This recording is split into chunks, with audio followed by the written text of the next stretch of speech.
जी हाँ मेरे दोस्तों, जैसा कि थंबनेल में आपको दिख रहा है, आज की वीडियो के अंतर्गत मैं आपको बताने वाला हूँ माइनर 1B पॉलिटिकल साइंस के मोस्ट वीवीआई प्रश्न तथा उसके उत्तरों को मिस कर सकते हैं दोस्त कि आज का जो वीडियो है आप लोगों के लिए महासंग्राम साबित होने वाला है, क्योंकि मात्र एक ही वीडियो के अंतर्गत में हम लोग पूरे के पूरे माइनर 1B पॉलिटिकल साइंस के वीवीआई प्रश्नों को खत्म करने वाले हैं, है ना।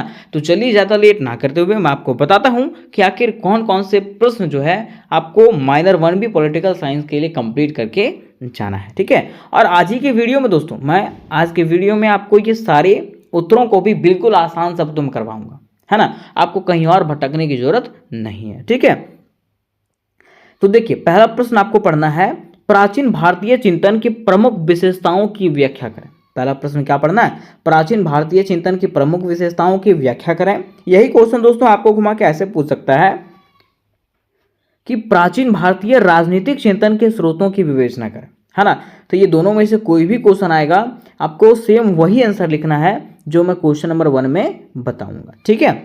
फिर देखिए, क्वेश्चन नंबर 2 में दोस्तों मैं आपको करवाने वाला हूं, वैदिक कालीन राज्य के सप्तांग सिद्धांत का वर्णन करें, है ना। यही क्वेश्चन आपको ऐसे पूछ सकता है कि कौटिल्य के सप्तांग सिद्धांत का वर्णन करें, ठीक है। तो दोनों में से कोई भी क्वेश्चन आएगा, आपको वही आंसर बनाना है जो मैं क्वेश्चन नंबर 2 में बताऊंगा, क्योंकि वैदिक काल में जो सप्तांग सिद्धांत दिया गया था वो सप्तांग सिद्धांत कौटिल्य ने ही लिखा था। तो ये दोनों क्वेश्चन क्या है, बिल्कुल सेम ही है, ठीक। फिर क्वेश्चन नंबर 3 की बात करें तो क्वेश्चन नंबर 3 में जो है ना, आपको मनु के राज उत्पत्ति, राजा, शासन, विधायिका, कानून, न्याय, दंड, कर व्यवस्था एवं विदेश नीति संबंधी विचार के बारे में पूछेगा। या तो आपको पूछ सकता है कि मनु के कानून में सीधा समझिएगा कि आपको क्वेश्चन में बस मनु देखना है, मनु है कि नहीं, मनुस्मृति दे सकता है, ठीक है। अगर ऐसा क्वेश्चन आ जाए तो आपको सेम वही आंसर लिखना है जो मैं आपको क्वेश्चन नंबर 3 में करवाया हूं। फिर मेरे दोस्त क्वेश्चन नंबर 4 में आपको पढ़ना है, कौटिल्य के मंडल सिद्धांत का वर्णन करें। और ये वीडियो आपको इस वीडियो में नहीं मिलेगा, मतलब इसका आंसर जो है आपको इस वीडियो में नहीं मिलेगा, ठीक है। अगर आपको इसका भी आंसर चाहिए होगा तो मुझे कमेंट जरूर करिएगा। फिर देखिए, 5वें नंबर क्वेश्चन में दोस्तों मैं आपको बताऊंगा, रामायण कालीन राजनीतिक चिंतन की व्याख्या करें, ठीक। फिर 6ठे नंबर क्वेश्चन में आपको बताऊंगा, महाभारत कालीन राजनीतिक चिंतन की व्याख्या करें। और 7वां में मैं आपको बताऊंगा दोस्त, बौद्ध एवं जैन राजनीतिक चिंतन की व्याख्या करें। मात्र ये 7 प्रश्न आपको पढ़ना है, इससे बाहर एक भी क्वेश्चन नहीं आएगा, ठीक है। तो चलिए मेरे दोस्त ज़्यादा लेट ना करते हुए सबसे पहले मैं आपको क्वेश्चन नंबर 1 बताता हूं, जो हमारा इस प्रकार से है कि प्राचीन भारतीय चिंतन की प्रमुख विशेषता या तो प्राचीन भारतीय राजनीतिक चिंतन की स्रोत, ठीक है। तो आज का प्रश्न हमारा है, प्राचीन भारतीय चिंतन की प्रमुख विशेषताओं की व्याख्या करें। प्रश्न क्या है कि प्राचीन भारतीय चिंतन की प्रमुख विशेषता, कि आखिर भारतीय चिंतन की कौन सी महत्वपूर्ण विशेषता है उसके बारे में बताइए। यही क्वेश्चन दोस्तों आपको इस प्रकार से पूछ सकता है दोस्त कि प्राचीन भारतीय राजनीतिक चिंतन के स्रोत की विवेचना करें, कि आखिर प्राचीन भारतीय राजनीतिक चिंतन के क्या क्या स्रोत हैं। तो सबसे पहले दोस्त हम लोग को ये जानना पड़ेगा कि आखिर चिंतन क्या है, क्या जानना पड़ेगा कि आखिर चिंतन क्या है। अगर हम लोग चिंतन समझ जाते हैं तो प्राचीन भारतीय चिंतन की प्रमुख विशेषता को भी समझ जाएंगे और इसके स्रोतों को भी समझ जाएंगे, है ना। तो आइए मेरे दोस्त बिल्कुल आसान शब्दों में मैं आपको समझाता हूं कि आखिर चिंतन का मतलब क्या होता है। तो कहा जाता है कि चिंतन का अर्थ होता है चिंता करना। चिंतन का अर्थ क्या होता है, चिंता करना, है ना, टेंशन लेना, अर्थात सोचना, समझना और विचार करना, है ना। कोई पूछेगा कि चिंतन का अर्थ क्या होता है तो आपको बताना है चिंतन का अर्थ होता है चिंता करना, अर्थात कह सकते हैं सोचना, समझना और विचार करना, ठीक। अब बात करते हैं कि आखिर भारतीय चिंतन किसको कहते हैं। यहां तक चिंतन तो हम लोगों ने समझ गया, लेकिन भारतीय चिंतन किसको कहते हैं। तो कह रहा उसी प्रकार से भारतीय चिंतन का मतलब है भारत में लोगों का सोचने का तरीका, जिसमें सच्चाई, अहिंसा, अच्छे कर्म, आध्यात्मिकता और सभी के भले की भावना होती है। मैं कह रहा कि वैसा भावना और वैसा सोचने समझने की शक्ति जिसमें सच्चाई, अहिंसा, अच्छे कर्म और आध्यात्मिकता होती है, उसी को हम लोग क्या कहते हैं, भारतीय चिंतन कहते हैं। क्या कहते हैं, भारतीय चिंतन। इस कह सकते हैं जब भारत के लोग वहाँ के अच्छाई के बारे में, सच्चाई के बारे में, अहिंसा के बारे में और सभी के भले के बारे में सोचने लगते हैं ना, उसको हम लोग क्या कहते हैं, भारतीय चिंतन कहते हैं। क्या कहते हैं दोस्त, भारतीय चिंतन कहते हैं। ठीक है, अब सबसे पहले लिखेंगे दोस्त प्रस्तावना। क्या लिखेंगे, प्रस्तावना, और लिखेंगे इस प्रकार से कि प्राचीन भारतीय चिंतन न केवल भारत की सभ्यता और संस्कृति का आधार रहा है, बल्कि यह विश्व को आध्यात्मिकता, नैतिकता, दर्शन और ज्ञान का अद्वितीय मार्गदर्शन भी देता है। क्या कह रहा है कि प्राचीन भारतीय चिंतन जो है ना, वो सिर्फ भारत की सभ्यता और संस्कृति का आधार नहीं रहा है, बल्कि ये जो है ना, विश्व को आध्यात्मिकता, नैतिकता, दर्शन और ज्ञान का जो है ना, ये दर्शन करवाता है। ठीक, कह रहा है कि यह जो है यह चिंतन जो है जीवन के हर क्षेत्र को छूता है। यह जो चिंतन है, या जो सोच है, जो विचार है, वो हमारे जीवन के हर क्षेत्र को छूता है, चाहे वो धर्म हो, राजनीति हो, समाज हो, अर्थशास्त्र हो, शिक्षा हो, या तो दर्शन हो, है ना। यह जो चिंतन है वो हमारे समाज के, हमारे क्षेत्र के हर चीज़ों को छूता है। ठीक, कह रहे कि भारत का चिंतन अत्यंत व्यापक, गहरा और सार्वभौमिक है। क्या कि भारत के जो लोग हैं, भारत के जो चिंतक हैं, वो किस प्रकार की बारे में सोचते हैं, है ना। कह रहे इसकी प्रमुख विशेषताओं का वर्णन जो है निम्नलिखित रूपों में किया गया। आखिर इसका जो प्रमुख विशेषता है उसका वर्णन जो है निम्नलिखित रूपों में किया गया है। ठीक, तो चलिए हम लोग समझते हैं कि आखिर इसकी क्या क्या प्रमुख विशेषताएं हैं। तो पहला इसकी विशेषता है दोस्त शांति प्रिय दृष्टिकोण। इसका जो दृष्टिकोण है वो क्या है, शांति प्रिय है। कहा जाता है कि प्राचीन भारतीय चिंतन हमेशा अहिंसा, क्षमा, सहनशीलता और शांति को सर्वोपरि मानता है। मीन्स प्राचीन भारतीय चिंतन जो है ना, वो हमेशा अहिंसा, क्षमा, सहनशीलता और शांति को जो है सर्वोपरि मान करके कार्य करता है, हमें सबसे ऊपर मानता है। ठीक है, कह रहा है कि बौद्ध और जैन दर्शन में अहिंसा को सर्वोच्च धर्म बताया गया। किसको, तो बौद्ध और जैन धर्म में जो है अहिंसा को, अहिंसा मतलब हिंसा ना करना, लड़ाई झगड़ा ना करना, इसको जो है सबसे ऊंचा धर्म बताया गया। ठीक, आगे कहा गया कि युद्ध को अंतिम विकल्प माना गया। मिस मान लीजिए सब कुछ बात करने के बाद, सब समझने बुझने के बाद अगर नहीं होता है तो अंतिम उपाय युद्ध है ना। जैसे महाभारत में भी पहले श्री कृष्ण ने शांति वार्ता की कोशिश की थी। इस कह रहा ना कि महाभारत स्टार्टिंग होने से पहले श्री कृष्ण ने दूसरे पक्ष के लोगों से बात करने की प्रयास किया था, लेकिन दूसरे पक्ष के लोग माने नहीं थे। ठीक है, तो वह कह रहा है कि युद्ध जो है ना अंतिम विकल्प होता है, हम लोग को युद्ध की तरफ जाना नहीं चाहिए, है ना। मीन्स अहिंसा का मार्ग अपनाना चाहिए, हिंसा करना नहीं चाहिए। ठीक है, ये हमारा पहला पॉइंट में कहा गया। ठीक है, फिर देखिए इसका दूसरा विशेषता है दोस्त धर्म और नैतिकता पर बल। कहा जाता है कि प्राचीन भारत में धर्म का अर्थ केवल पूजा पाठ नहीं, बल्कि कर्तव्य पालन और सदाचार था।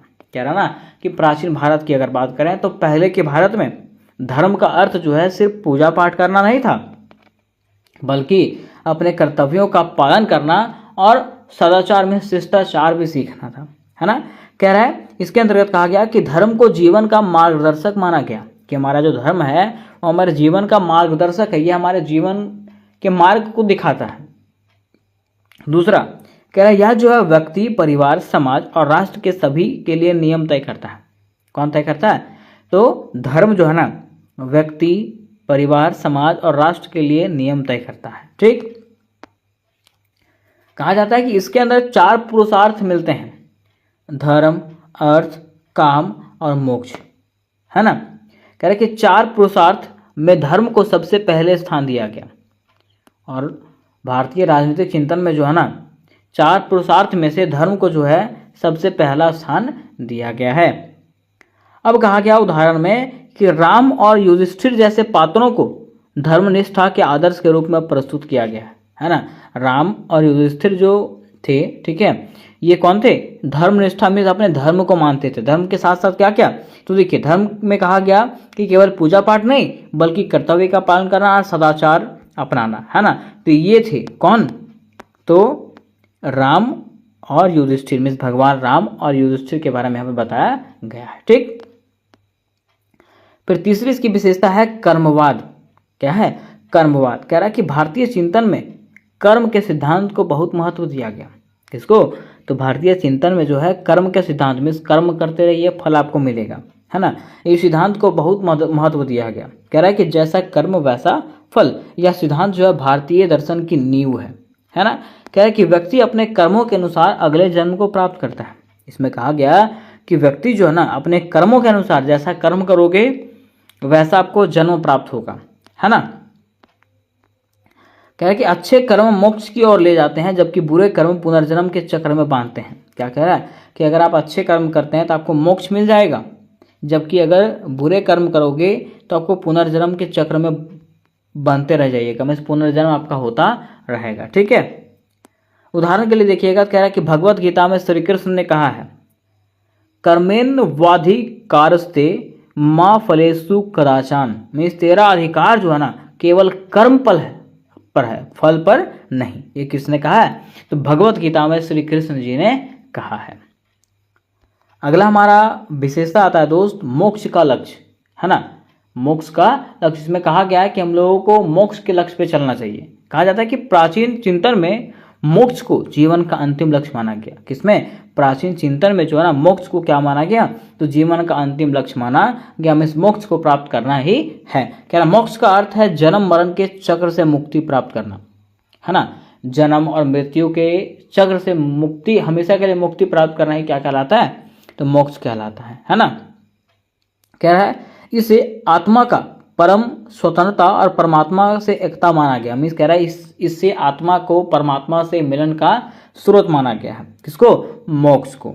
ठीक है, मीन्स इसका चौथा विशेषता है मोक्ष का लक्ष्य प्राप्त करना। ठीक है, कह रहा है कि वेदांत, सांख्य, योग, जैन और बौद्ध दर्शन सभी मोक्ष प्राप्ति के मार्ग बताते हैं। मीन्स कह रहा है वेदांत जो है, सांख्य जो है, योग जो है, जैन जो है और बौद्ध दर्शन जो है, ये सभी जो है हम लोगों को बताता है कि कैसे हम लोगों को मोक्ष की प्राप्ति होगी। फिर पांचवा इसका विशेषता है दोस्त सहिष्णुता और विविधता का सम्मान। क्या कह रहा है? सहिष्णुता और विविधता का सम्मान। ठीक है, अब देखिए इसके अंतर्गत कहा गया कि प्राचीन भारतीय चिंतन में विचारों की विविधता को स्वीकार किया गया। कहाँ पे? प्राचीन भारतीय चिंतन में विचारों की विविधता, विचारों के अलगाव को जो है ना स्वीकार किया गया। कह रहा कि यहाँ पे अनेक मत, दर्शन और पंथ एक साथ पनपे, जैसे कि वेदांत, जैन, बौद्ध, सांख्य, योग। कहाँ पे? तो भारत में, है ना। कह रहा कि सभी को सत्य की ओर बढ़ने का भिन्न भिन्न मार्ग माना गया, है ना। और जितने भी यहाँ पे विचार आए सबको जो है अलग अलग तरीके से बढ़ने का मौका मिला। ठीक है, फिर कह रहा है यहाँ पे एक श्लोक दिया गया है कि एकांग सदा विप्रा बहुधा वदंती। मीन्स कह रहा है सत्य केवल एक है, परंतु ज्ञानी जो है ना उसे अलग अलग नामों से पुकारते हैं, है ना। तो वही यहाँ पे बताया गया है कि सत्य जो है केवल एक है, लेकिन लोग जो है ना उसको अलग अलग मार्ग से पाना चाहते हैं, लोग अलग अलग मार्ग से उसको पाते हैं। ठीक है, नेक्स्ट हमारा पॉइंट आया था दोस्त समाज व्यवस्था की व्याख्या। क्या है? समाज व्यवस्था की व्याख्या। कह रहा है कि भारतीय चिंतन में समाज के संतुलित संचालक के लिए वर्ण व्यवस्था और आश्रम व्यवस्था का सिद्धांत दिया गया। क्या कह रहा है कि भारत को बढ़िया से चलाने के लिए, भारत के समाज को बढ़िया से चलाने के लिए वर्ण व्यवस्था और आश्रम व्यवस्था का सिद्धांत दिया गया था, है ना। वर्ण व्यवस्था का मतलब क्या है? कह रहा है कि ब्राह्मण, क्षत्रिय, वैश्य, शूद्र। ठीक है, मीन्स गुणों और कर्मों पर आधारित था। यह जो वर्ण व्यवस्था था वो किस पे आधारित था? गुण के अनुसार से और कर्म के अनुसार से, है ना। हालांकि कालांतर में यह जन्म पर आधारित हो गई। ठीक है, और अब के समय में जो है ना ये जन्म के आधारित हो गया था, जन्म पर आधारित हो गया था, है ना। फिर दूसरा हमारा आता आश्रम व्यवस्था। कह रहा है कि ब्रह्मचार्य, गृहस्थ, वानप्रस्थ, संन्यास जीवन के 4 चरणों का संतुलन है ना। यहाँ पे ये आश्रम व्यवस्था है। मीन्स कह रहा कि अगर आपको आश्रम में जाना है तो आपको ब्रह्मचार्य, गृहस्थ, वानप्रस्थ और सन्यासी का जीवन जीना होगा। फिर सातवां इसका विशेषता है दोस्त प्रकृति और जीवन के बीच संतुलन। कहा जाता है, इसमें कहा गया कि प्राचीन चिंतन में प्रकृति की पूजा और संरक्षण को अत्यंत महत्व दिया गया। कहाँ पे? प्राचीन चिंतन में जो है ना प्रकृति की पूजा और संरक्षण को जो है अत्यंत रूप से महत्व दिया गया था। कहा जाता है कि नदियों, पेड़ों, पहाड़ों, वायु, अग्नि आदि को जो है ना वहाँ पे देवता के रूप में पूजा गया था और अभी भी पूजा जाता है।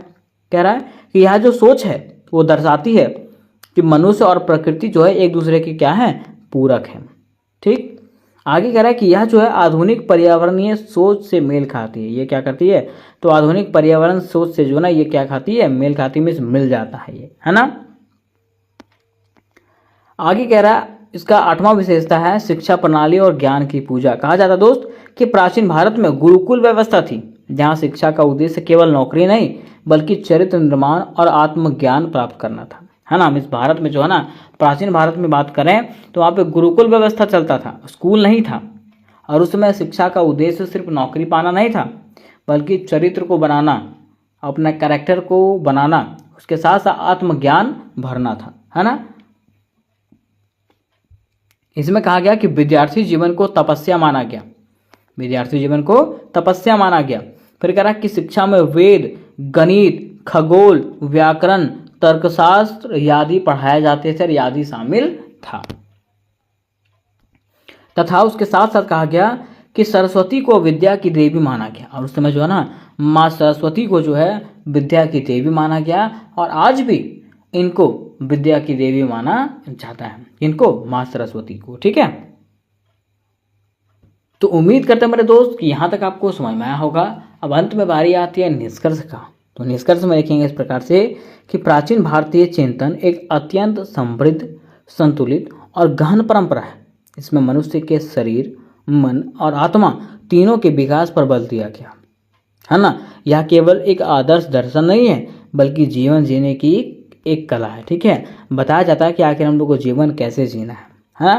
कह रहा है कि आज के समय में जब दुनिया भौतिकता और तनाव की ओर बढ़ रही है तब प्राचीन भारतीय चिंतन की यह विशेषताएं एक नया मार्ग दिखा सकती है। मिस कह रहा ना कि जब आज की दुनिया भौतिकता की तरफ बढ़ रही है उसके साथ साथ तनाव, इस टेंशन की ओर बढ़ रही है, तब मेरे दोस्त हम लोग प्राचीन भारतीय चिंतन की विशेषताओं को अपना सकते हैं जिसकी मदद से हम लोग शांति, संतुलन और आत्मज्ञान प्राप्त कर सकते हैं। तो उम्मीद करते हैं मेरे दोस्त कि ये प्रश्न आपको समझ में आया होगा।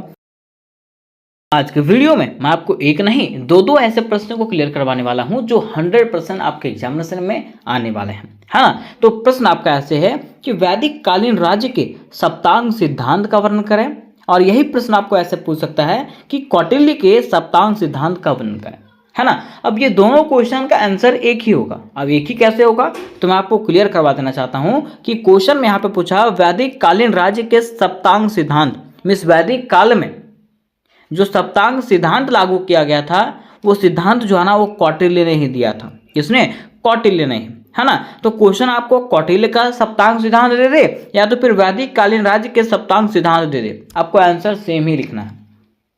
ठीक है, अब देखिए थोड़े से बातें यहाँ पे आती है कि आखिर सप्तांग सिद्धांत का मतलब क्या होता है।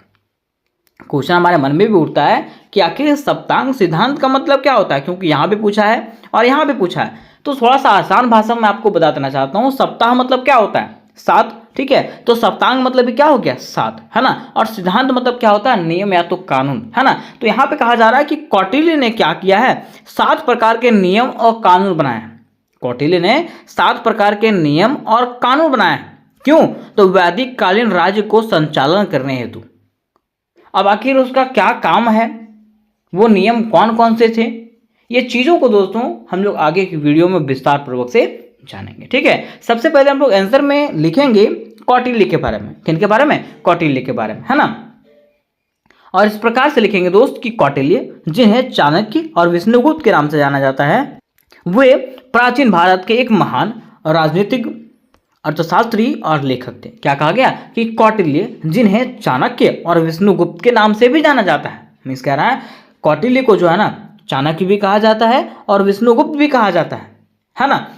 और ये कौन थे, तो प्राचीन भारत के मतलब पुराने भारत के ये कौन थे, एक महान राजनीतिक थे, अर्थशास्त्री थे दोस्त, उसके साथ साथ लेखक थे। कौन थे, कौटिल्य, है ना। आपको कौटिल्य के बारे में कोई पूछेगा तो आप आराम से यहाँ तक बता सकते हो। ठीक, अब कह रहा दोस्त कि उन्होंने अपने ग्रंथ अर्थशास्त्र में राज्य की संरचना और संचालन से जुड़ी कई महत्वपूर्ण बातें बताई। मैं कह रहा ना कि उन्होंने एक ग्रंथ बनाया, एक ग्रंथ लिखा, कौन सा? अर्थशास्त्र। कौन सा दोस्त? अर्थशास्त्र, है ना। और उन्होंने इस ग्रंथ में क्या किया? राज्य की संरचना मीन्स राज्य कैसे बनेगा तथा राज्य का संचालन कैसे होगा, राज्य को कैसे चलाया जाना चाहिए, उसके लिए कई महत्वपूर्ण बातें, कई महत्वपूर्ण नियमों और कानूनों को बताया। किन्होंने बताया? चाणक्य ने, है ना, जिन्हें हम लोग कौटिल्य कहते हैं। तो चलिए हम लोग समझते हैं कि आखिर कौटिल्य ने कौन से नियम और कानून बनाए हैं। अब देखिए आगे कहा गया दोस्त कि उनका मानना था कि एक सफल राज्य को चलाने के लिए केवल राजा का ही बल काफी नहीं होता, बल्कि राज्य के कई हिस्से होते हैं, ठीक है, जो मिल करके क्या करते हैं? उसे मजबूत बनाते हैं। क्या कह रहे हैं दोस्त? कि उनका मानना था, किनका? चाणक्य का मीन्स कौटिल्य का मानना था कि एक सफल राज्य को बनाने के लिए या तो सफल राज्य को चलाने के लिए सिर्फ राजा ही काफी नहीं है, सिर्फ राजा ही एक राज्य को नहीं चला सकता है, बल्कि एक राज्य को सफलतापूर्वक चलाने के लिए उसके कई अंग होते हैं, है ना, जो उसको क्या करता है? मिल करके मजबूत बनाता है, ठीक है। इसी सोच के आधार पे उन्होंने क्या किया? सप्तांग सिद्धांत दिया। किन्होंने? कौटिल्य ने, ठीक। अब देखिए यहाँ पे प्रश्न हमारा आता है कि सप्तांग सिद्धांत का अर्थ क्या? आखिर सप्तांग सिद्धांत का अर्थ क्या होता है? तो कह रहा है कि सप्तांग जो है ना दोस्त, वो दो शब्दों से मिलकर बना हुआ है। कौन सा? सप्त यानी सात और अंग यानी कि हिस्सा या तो भाग। कह रहा है इसका मतलब होता है राज्य के 7 मुख्य अंग या हिस्से जो मिल करके एक सफल और मजबूत राज्य बनाते हैं। मीन्स कह रहा है ना, सप्त मतलब क्या होता है? 7 और अंग मतलब हिस्सा या तो भाग। तो कह सकते हैं कि राज्य को मजबूती प्रदान करने के लिए 7 अंग या तो हिस्से होते हैं, ठीक है, जो एक राज्य को क्या करता है? सफल बनाता है और मजबूत बनाता है ना। यही सिद्धांत को क्या कहते हैं? सप्तांग सिद्धांत कहते हैं। मीन्स सीधा समझिएगा कि एक राज्य को चलाने हेतु, बेहतर तरीके से चलाने हेतु 7 अंग या तो हिस्से होते हैं। ये किसने कहा? कौटिल्य ने कहा था, ठीक है। अब आगे कह रहा दोस्त कि ये 7 अंग हैं। ये 7 अंग कौन कौन से हैं? तो राजा होता है, मंत्री होता है, जनपद होता है, कोष होता है, दंड होता है, मित्र होता है और दुर्ग होता है, ठीक है। ये 7 हो गया। पहला ये, दूसरा, तीसरा, चौथा, पांचवा, छठा और सातवां, ये उसके 7 अंग हैं, जिसको हम लोग विस्तार पूर्वक से एक एक करके जो है ना नीचे में जानेंगे, ठीक है। आगे कह रहे दोस्त कि अगर इनमें से कोई भी अंग कमजोर हो जाए तो राज्य कमजोर हो जाता है। सही कह रहा है कि इसमें से अगर कोई भी अंग कमजोर हो जाएगा ना तो राज्य क्या हो जाएगा? कमजोर हो जाएगा। इसलिए सभी अंगों का मजबूत और संतुलित होना बहुत जरूरी माना गया। इसके 7 अंगों का वर्णन निम्नलिखित रूपों में विस्तार पूर्वक किया गया, ठीक है। इसके जो 7 अंग हैं उसका वर्णन निम्नलिखित रूपों में किया गया और विस्तार से किया गया, ठीक है। तो चलिए हम लोग समझते हैं कि आखिर इनके कौन कौन से 7 महत्वपूर्ण अंग हैं। तो देखिए बात करते हैं अगर इनके 7 महत्वपूर्ण अंगों का, तो उसमें से पहला इनका महत्वपूर्ण अंग है स्वामी। कौन है? स्वामी, जिन्हें हम लोग राजा के नाम से जानते हैं। किन के नाम से? राजा के नाम से। तो वही कह रहा है कि राज्य का पहला और सबसे महत्वपूर्ण अंग कौन होता है? राजा होता है। राज्य का पहला और सबसे महत्वपूर्ण अंग कौन होता है? राजा होता है। वैदिक काल में राजा को ईश्वर का प्रतिनिधित्व माना जाता था। वैदिक काल में समझ रहे हैं? हाँ, पहले के समय में, ठीक है, पुराने समय में जो है ना ईश्वर मतलब राजा को जो है ईश्वर का प्रतिनिधित्व माना जाता था, ठीक है। राजा का कार्य केवल शासन करना ही नहीं बल्कि धर्म की रक्षा करना, न्याय देना और प्रजा की भलाई के लिए भी काम करना था। अर्थात कहा गया है कि उस समय अगर राजा के कार्य की बात करें तो कहा जाता है कि राजा का कार्य क्या क्या था? तो सिर्फ शासन ही करना उनका कार्य नहीं था। उनका कार्य धर्म की रक्षा करना, न्याय देना, प्रजा की भलाई करना और राज्य के ऊपर शासन करना, है ना। ये सारे कार्य किसके होते थे? तो एक स्वामी के अर्थात एक राजा के होते थे, है ना। तो इनका पहला अंग कौन सा है? राजा, ठीक। अब देखिए कह रहा है कि इसमें क्या क्या गुण होना चाहिए। अगर कोई भी क्षेत्र का राजा है, कोई राज्य का राजा है, तो उसके अंदर कौन कौन सा गुण होना चाहिए? तो कह रहा राजा को सूरवीर, विद्वान, धर्मनिष्ठा, नेतृज्ञ और प्रजा वास्तव होना चाहिए। मैं देखिए कहा क्या क्या कहा कि राजा को वीर होना चाहिए, विद्वान भी होना चाहिए, धर्मनिष्ठ, ठीक है, मीन्स एक ही धर्म पे आधारित नहीं होना चाहिए, है ना, और नीति, वो उसको नीति बनाना भी आना चाहिए और वो प्रजा के हित में भी होने चाहिए। कह रहा यदि राजा ही भ्रष्ट या कमजोर हो तो पूरा राज्य कमजोर हो जाएगा। और कह रहा ना कि अगर वहाँ का राजा क्या हो जाएगा, भ्रष्ट हो जाएगा या तो कमजोर हो जाएगा ना, तो उसके चलते पूरा जो राज्य है वो क्या हो जाएगा, कमजोर पड़ जाएगा। ठीक है। अब देखिए इनके दूसरे अंग की बात करते हैं दोस्त, तो इनका दूसरा अंग है अमात्य, जिसको हम लोग मंत्री के नाम से जानते हैं। किनके नाम से? मंत्री। मीन्स कोई भी राज्य है, कोई भी राज्य को चलाने हेतु दोस्त मंत्री की आवश्यकता होती ही है। ठीक है। वही कह रहा है राज्य संचालन में राजा केवल अकेला कुछ नहीं कर सकता, इसलिए उसके पास सलाह देने और प्रशासन को चलाने के लिए मंत्रियों की आवश्यकता होती है। और ये मंत्रियां शिक्षित, निष्ठावान और समझदार होते हैं। क्या कह रहा है, राज्य के संचालन हेतु सिर्फ राजा ही अकेले कुछ नहीं कर सकता है। मिस राज्य को चलाने के लिए क्या सिर्फ राजा ही अकेले चला लेगा राज्य को? नहीं। इसलिए उन्हें जो है ना एक सलाहकार का, ठीक है, और प्रशासन चलाने के लिए मंत्रियों की आवश्यकता होती है, जो क्या होते हैं, शिक्षित होते हैं और निष्ठावान होते हैं, मीन्स अपने कार्य के प्रति ईमानदार होते हैं, और उसके साथ साथ वे काफ़ी समझदार भी होते हैं। तो ये होते हैं मंत्री। कौन होते हैं? मंत्री। और ये इनका दूसरा क्या था, रूप है। ठीक है, दूसरा सिद्धांत है ना। अब कह रहा है कि मंत्री की क्या भूमिका होती है, तो कहा गया कि मंत्रियों की भूमिका होती है पहला नीति निर्माण करना, नियम वगैरह बनाना, कर व्यवस्था को देखना, प्रशासनिक कार्य को हैंडल करना, युद्ध नीति बनाना, गुप्तचरी में इनकी प्रमुख भूमिका होती है। तो ये सब कार्य होता है किनका? एक राज्य के मंत्री का। ठीक है दोस्त। फिर देखिए उनके तीसरे भाग की बात करें तो तीसरा भाग है जनपद। क्या है? जनपद, जिसको हम लोग राज्य या तो भूभाग कहते हैं। क्या कहते हैं? राज्य या तो भूभाग। कह रहा है जनपद का अर्थ है राज्य का वह भूभाग जहां प्रजा निवास करती है। मीन्स जनपद का मतलब वो समझिएगा जहां पे प्रजा लोग क्या करते हैं, निवास करते हैं। ठीक है। मीन्स वो राज्य का वह भाग जहाँ पे लोग रहते हैं, वहाँ के ग्रामीण लोग रहते हैं। ठीक है। कह रहा है कि एक राज्य का विस्तार जितना बड़ा और समृद्ध होगा, राज्य उतना ही मजबूती माना जाएगा। ठीक है। क्या कह रहा है, एक राज्य का विस्तार जितना अधिक होगा, जितना बड़ा होगा और समृद्ध होगा, एक राज्य जो है ना उतना ही क्या होगा, मजबूत बनते चला जाएगा, है ना। अब देखिए इसकी विशेषता क्या कहा गया, तो कह रहा है कि जलवायु, कृषि उपज, खनिज, नदियां, पर्वत और सड़कें, ये सब जनपद की ताकत को बढ़ाते हैं। ये क्या करते हैं, जनपद की ताकत को बढ़ाते हैं। ठीक है। क्योंकि आपके पास ज़्यादा क्षेत्र रहेगा तो ज़्यादा कृषि कर सकते हैं आप, ज़्यादा खनिज आपके पास होगा, नदियाँ ज़्यादा होगी, पर्वत होंगे, सड़कें होंगे, है ना, यहाँ की जलवायु भी ठीक होगी। तो ये इसका तीसरा अंग था। फिर मेरे दोस्त इसके चौथे अंगों की बात करें तो चौथा अंग है इसका दंड। क्या है? दंड, जिसे हम लोग सेना के नाम से जानते हैं। किनके नाम से दोस्त? सेना के नाम से। कह रहा है राज्य की रक्षा के लिए सेना आवश्यक है। चलिए ठीक है, राज्य को चलाने के लिए हम जानते हैं राजा की जरूरत होती है, मंत्री की जरूरत होती है, लेकिन रक्षा करने के लिए सेनाओं की तो आवश्यकता होती है ना। कह रहा कि वैदिक काल में सेना को दंड कहा गया था। वैदिक काल में जो है ना सेनाओं को क्या कहा गया था? दंड कहा गया था। क्या? दंड, है ना। कह रहा है इसमें पैदल सैनिक, घुड़सवार सैनिक, रथ सैनिक, हाथी सैनिक और धनुर्धारी भी होते थे।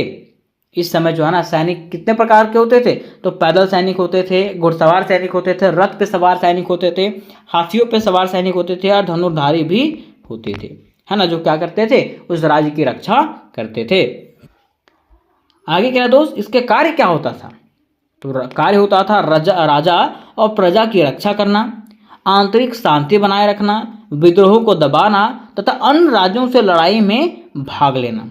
ये किनका काम होता था? तो सेना का। ठीक है। और सबसे बड़ा काम अपने देश की रक्षा करना। ठीक। फिर देखिए पांचवा इनका जो अंग है दोस्त वो है हमारा कोष। क्या है? कोष मीन्स जहाँ पे धन का संग्रह होता है ना। मान लीजिए एक राज्य है, कोई भी देश है, कोई भी देश को चलाने के लिए जो है ना धन संग्रह करना अति आवश्यक होता है। ठीक है। कह रहा कोष का मतलब है राज्य का खजाना। कोष का मतलब क्या है? वो राज्य का खजाना, वो देश का खजाना, है ना, जहाँ पे सारे मुद्राएं वगैरह रखा जाता है, जहाँ पे पैसा वगैरह छपता है या तो पैसा रखा जाता है। कह रहा है यह राज्य की आर्थिक रीढ़ होती है। और यह जो होता है ना कोई भी राज्य का आर्थिक रीढ़ का हड्डी होता है। कर, जुर्माना, व्यापार, उपहार आदि से राज्य को जो है ना आय प्राप्त होता है। राज्य को आय कहाँ से प्राप्त होता है? इनकम कहाँ से प्राप्त होता है? तो टैक्स से, जुर्माना से, व्यापार से, उपहार से, है ना, ये सब चीज़ों से जो है राज्य को क्या प्राप्त होता है, तो आय प्राप्त होता है, मीन्स इनकम प्राप्त होता है, मीन्स कमाई होता है। ठीक है, अब कह रहा है इसका उपयोग क्या होता है, तो इसका उपयोग जो है सेना, निर्माण, मंदिर, शिक्षा, दान और प्रशासन पर खर्च करने के लिए कोष की जरूरत होती है। मान लीजिए अगर आपके पास पैसा नहीं है तो क्या आप सेनाओं को रख पाओगे? नहीं। कहीं कोई भूमि कोई घर वगैरह बना पाओगे? नहीं बना पाओगे। ठीक है, कोई मंदिर बना पाओगे? नहीं। शिक्षा के लिए कोई केंद्र बना पाओगे? नहीं। ठीक है, मीन्स कोई भी राज्य के लिए कोष होना क्या है, अति आवश्यक होता है। ठीक है, फिर मेरे दोस्त इसका छठा जो रूप है वो है मित्र में सहयोगी राज्य। मित्र का मतलब क्या होता है? सहयोगी राज्य। कह रहा है किसी भी राज्य के लिए मित्र राज्यों का होना जरूरी होता है। कोई भी राज्य है ना, तो कोई भी राज्य के लिए दोस्त राज्य होना जरूरी है। दोस्त राज्य मतलब समझते हैं क्या? ऐसा राज्य जो आपके साथ दोस्ती बना के रखे, मीन्स ऐसा देश जो आपके साथ दोस्ती बना के रखे। क्यों? ताकि मान लीजिए अगर आपके ऊपर कोई आक्रमण करता है या तो किसी के ऊपर आप आक्रमण किए, किसी से युद्ध किए, तो वो आपका क्या करेगा, साथ देगा, है ना। वही यहाँ पे कह रहा दोस्त कि किसी भी राज्य के लिए मित्र राज्यों का होना बहुत जरूरी था। ये मित्र समय आने पर युद्ध में मदद करते हैं और व्यापार करते हैं और आपसी संबंधों को मजबूत बनाते हैं। ठीक है, इसलिए कोई भी देश को चलाने के लिए सहयोगी राज्य का होना अति आवश्यक है ना। अब यहाँ पे कहा गया कि इसकी विशेषता क्या, आखिर इसकी विशेषता क्या है, तो कह रहा है कि सच्चे मित्र होते हैं, ये विश्वसनीय होते हैं, उसके साथ साथ समान धर्म अथवा संस्कृति वाले होने चाहिए ताकि किसी भी संकट में राज्य अकेला ना रह जाए। ठीक है, ये क्या करते हैं, हर संकट में जो है ना अपने पड़ोसी देश जिससे वो दोस्ती किए हैं उसका वो साथ देते हैं। फिर सातवां उनका रूप है दुर्ग। क्या है? दुर्ग में होता है किला या तो सुरक्षा तंत्र, है ना। कहा गया है कि दुर्ग का अर्थ है दोस्त राज्य की रक्षा व्यवस्था या तो किला। कह रहा है वैदिक काल में 4 प्रकार के दुर्ग माने जाते थे। दुर्ग मतलब समझते हैं? हाँ, जो बाउंड्री वगैरह दिया जाता है, ठीक है, अपने राज्य की रक्षा करने के लिए जो बाउंड्री वगैरह दिया जाता है उसको हम लोग दुर्ग कहते हैं। ठीक है, तो उस समय जो है ना वैदिक काल में 4 प्रकार के दुर्ग होते थे। कौन कौन से होते थे? तो पहला है जल दुर्ग, मीन्स पानी से घिरा क्या, बाउंड्री। ठीक है, दूसरा हमारा है वन दुर्ग, मीन्स जंगलों से घिरा हुआ बाउंड्री। ठीक है, तीसरा पर्वत दुर्ग, मीन्स पर्वत पर स्थित दुर्ग। ठीक, मतलब सीधा समझिएगा जैसे आपका राज्य यहाँ पे है, ठीक है, तो यहाँ आपका राज्य यहाँ पे है, तो चारों तरफ से जो है ना, एक तरफ से पानी से घिरा हुआ जल दुर्ग बन गया, ठीक है, जंगलों से घिरा हुआ वन दुर्ग है, फिर पर्वतों से घिरा हुआ पर्वत दुर्ग है, और मैदानी किला से जुड़ा हुआ क्या है, मृदा दुर्ग है ना। इस प्रकार से आपके राज्य की क्या हो जाएगी, रक्षा हो जाएगी, और ये राज्य की सुरक्षा तंत्र होती थी। ठीक है, अब देखिए इसका महत्व क्या है कि दुर्ग जो है ना राज्य की बाहरी और आंतरिक सुरक्षा के लिए जरूरी होता है। ठीक है, दुर्ग क्या होता है, तो राज्य को बाहरी और आंतरिक सुरक्षा के लिए जरूरी होता है। युद्ध के समय शरण देने या तो शत्रु से रक्षा करने में ये मदद करता है। ठीक है, मान लीजिए आपका ये राज्य है और ये चारों तरफ से घिरा हुआ है, इधर से पानी से घिरा हुआ है, इधर से जंगल से घिरा हुआ है, इधर से पर्वत से, इधर से मैदानी किला से। ठीक है, तो उन लोगों को यहाँ पे हमला करने में जो है ना काफी कठिनाइयों का सामना करना पड़ेगा। ठीक है, अब यहाँ पे प्रश्न आता है सप्तांगों का आपसी संबंध क्या। आखिर ये जो सप्तांग है उसमें आपस में क्या संबंध है। कह रहा है ये इन 7 अंगों में परस्पर गहरा संबंध होता है। यदि कोई भी एक अंग कमजोर हो जाए तो राज्य कमजोर हो सकता है। ठीक है, वैसे अगर ये 7 अंग में से कोई भी अंग कमजोर हो जाता है ना तो हमारा राज्य क्या हो जाएगा, कमजोर हो जाएगा। उदाहरण के लिए कह रहा है कि राजा अच्छा हो लेकिन कोष खाली हो या सेना कमजोर हो तो राज्य सुरक्षित नहीं रहेगा। कह रहा है ठीक है, राजा हम मानते हैं कि मजबूत है, अच्छा है, लेकिन उसके पास राजकोष ही नहीं है, और राजकोष नहीं है तो क्या वो सेना को पैसा दे पाएगा? नहीं। आज जब सेना को पैसा नहीं दे पाएगा क्या सेना काम करना चाहेगी? नहीं काम करना चाहिए। ठीक है, तो क्या राज्य सुरक्षित रहेगा? नहीं, है ना। इसका मतलब अगर एक कड़ी गड़बड़ाया तो पूरा का पूरा वहाँ का संचालन ही क्या होगा, तहस नहस हो जाएगा। ठीक, कह रहा इसी तरह यदि मंत्री भ्रष्ट हैं या जनता दुखी है तो राजा की ताकत भी व्यर्थ हो जाएगी। तो उम्मीद करते हैं मेरे दोस्त कि यह प्रश्न आप समझ गए होंगे। पर दोस्तों आज के वीडियो में हम लोग एक महत्वपूर्ण प्रश्न को क्लियर करने वाले हैं जो 100% आपके एग्जामिनेशन में पूछा जाएगा। तो आज का प्रश्न हमारा ऐसे है कि मनु के कानून, न्याय एवं दंड तथा कर व्यवस्था संबंधी विचारों का वर्णन करें। क्वेश्चन क्या है कि मनु के जो कानून, न्याय एवं दंड तथा कर व्यवस्था संबंधी विचार हैं उसके बारे में बताइए। तथा यही क्वेश्चन आपको घुमा कैसे पूछ सकता है कि मनु के राज्य उत्पत्ति, राजा, शासन, विधायिका, कानून, न्याय एवं दंड तथा कर व्यवस्था एवं विदेश नीति संबंधी विचारों का विवेचना करें। अब देखिए ये दोनों क्वेश्चन की बात करें तो दोनों क्वेश्चन में हम लोगों को मनु के विचारों के बारे में पूछा है। किसके बारे में? मनु के ही विचारों के बारे में पूछा है, चाहे वो मनु के कानून विचार हो, न्याय विचार हो, दंड तथा कर विचार हो, है ना। मीन्स मनु के ही विचारों के बारे में पूछा हुआ है। तो फर्स्ट ऑल ऑफ दोस्त हम लोग को ये जानना पड़ेगा कि आखिर मनु कौन है। क्या जानना पड़ेगा कि आखिर मनु कौन है ना। अगर हम लोग मनु के बारे में जान जाते हैं तो इसके विचारों को जानना बेहद आसान हो जाएगा, मीन्स बिल्कुल आसान हो जाएगा। तो दोस्त अगर बात करते हैं मनु के बारे में तो बिल्कुल आसान शब्दों में आपको बता देना चाहता हूं कि मनु एक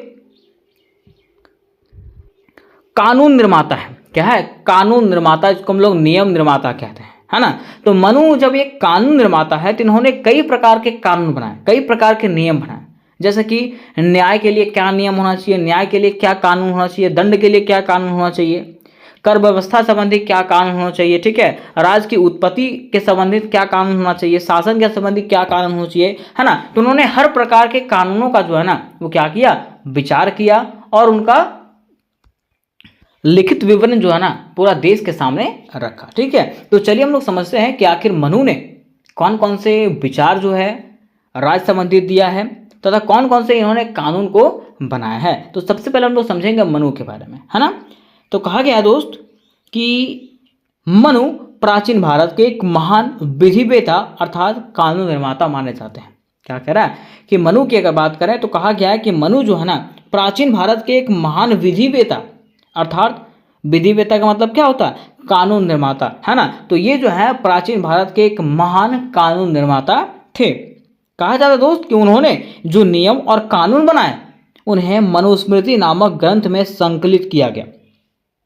मीन्स सीधा कहा गया है कि उन्होंने जो नियम और कानून बनाए हैं उसको जो है ना मनुस्मृति नामक एक ग्रंथ में जो है जमा करके रखा गया। अब अगर आपको कहीं कोई क्वेश्चन पूछता है कि मनु ने जो नियम और कानून बनाए हैं उसको कहाँ जमा करके रखा गया है, तो एक ग्रंथ जिसका नाम है मनुस्मृति, है ना, मनुस्मृति नामक ग्रंथ में जो है उसको संकलित करके में जमा करके रखा गया है। अब कह रहा है दोस्त कि मनुस्मृति को हिंदू समाज की सबसे पुरानी और प्रभावशाली धर्मशास्त्र माना जाता है। क्या कह रहा है, मनुशास्त्र जो है ना उसको जो है मनुस्मृति को जो है हिंदू समाज की सबसे पुरानी और प्रभावशाली धर्मशास्त्र। अब धर्मशास्त्र का मतलब क्या होता है, तो धर्मशास्त्र का मतलब होता है धार्मिक और सामाजिक नियमों की किताब। में सीधा कहिएगा कि मनुस्मृति जो है हिंदू समाज की सबसे पुरानी और धार्मिक व सामाजिक नियमों की पुस्तक है। ठीक, आगे बताया गया दोस्त कि इस ग्रंथ में कानून, न्याय, दंड और कर व्यवस्था से जुड़े अनेक विषयों पर विस्तार से विचार किया गया। क्या कह रहा है कि ये जो ग्रंथ है ना उसमें से कानून, न्याय, दंड और कर व्यवस्था से जुड़े अनेक विषयों पर विस्तार से जो है ना विचार किया गया है ना।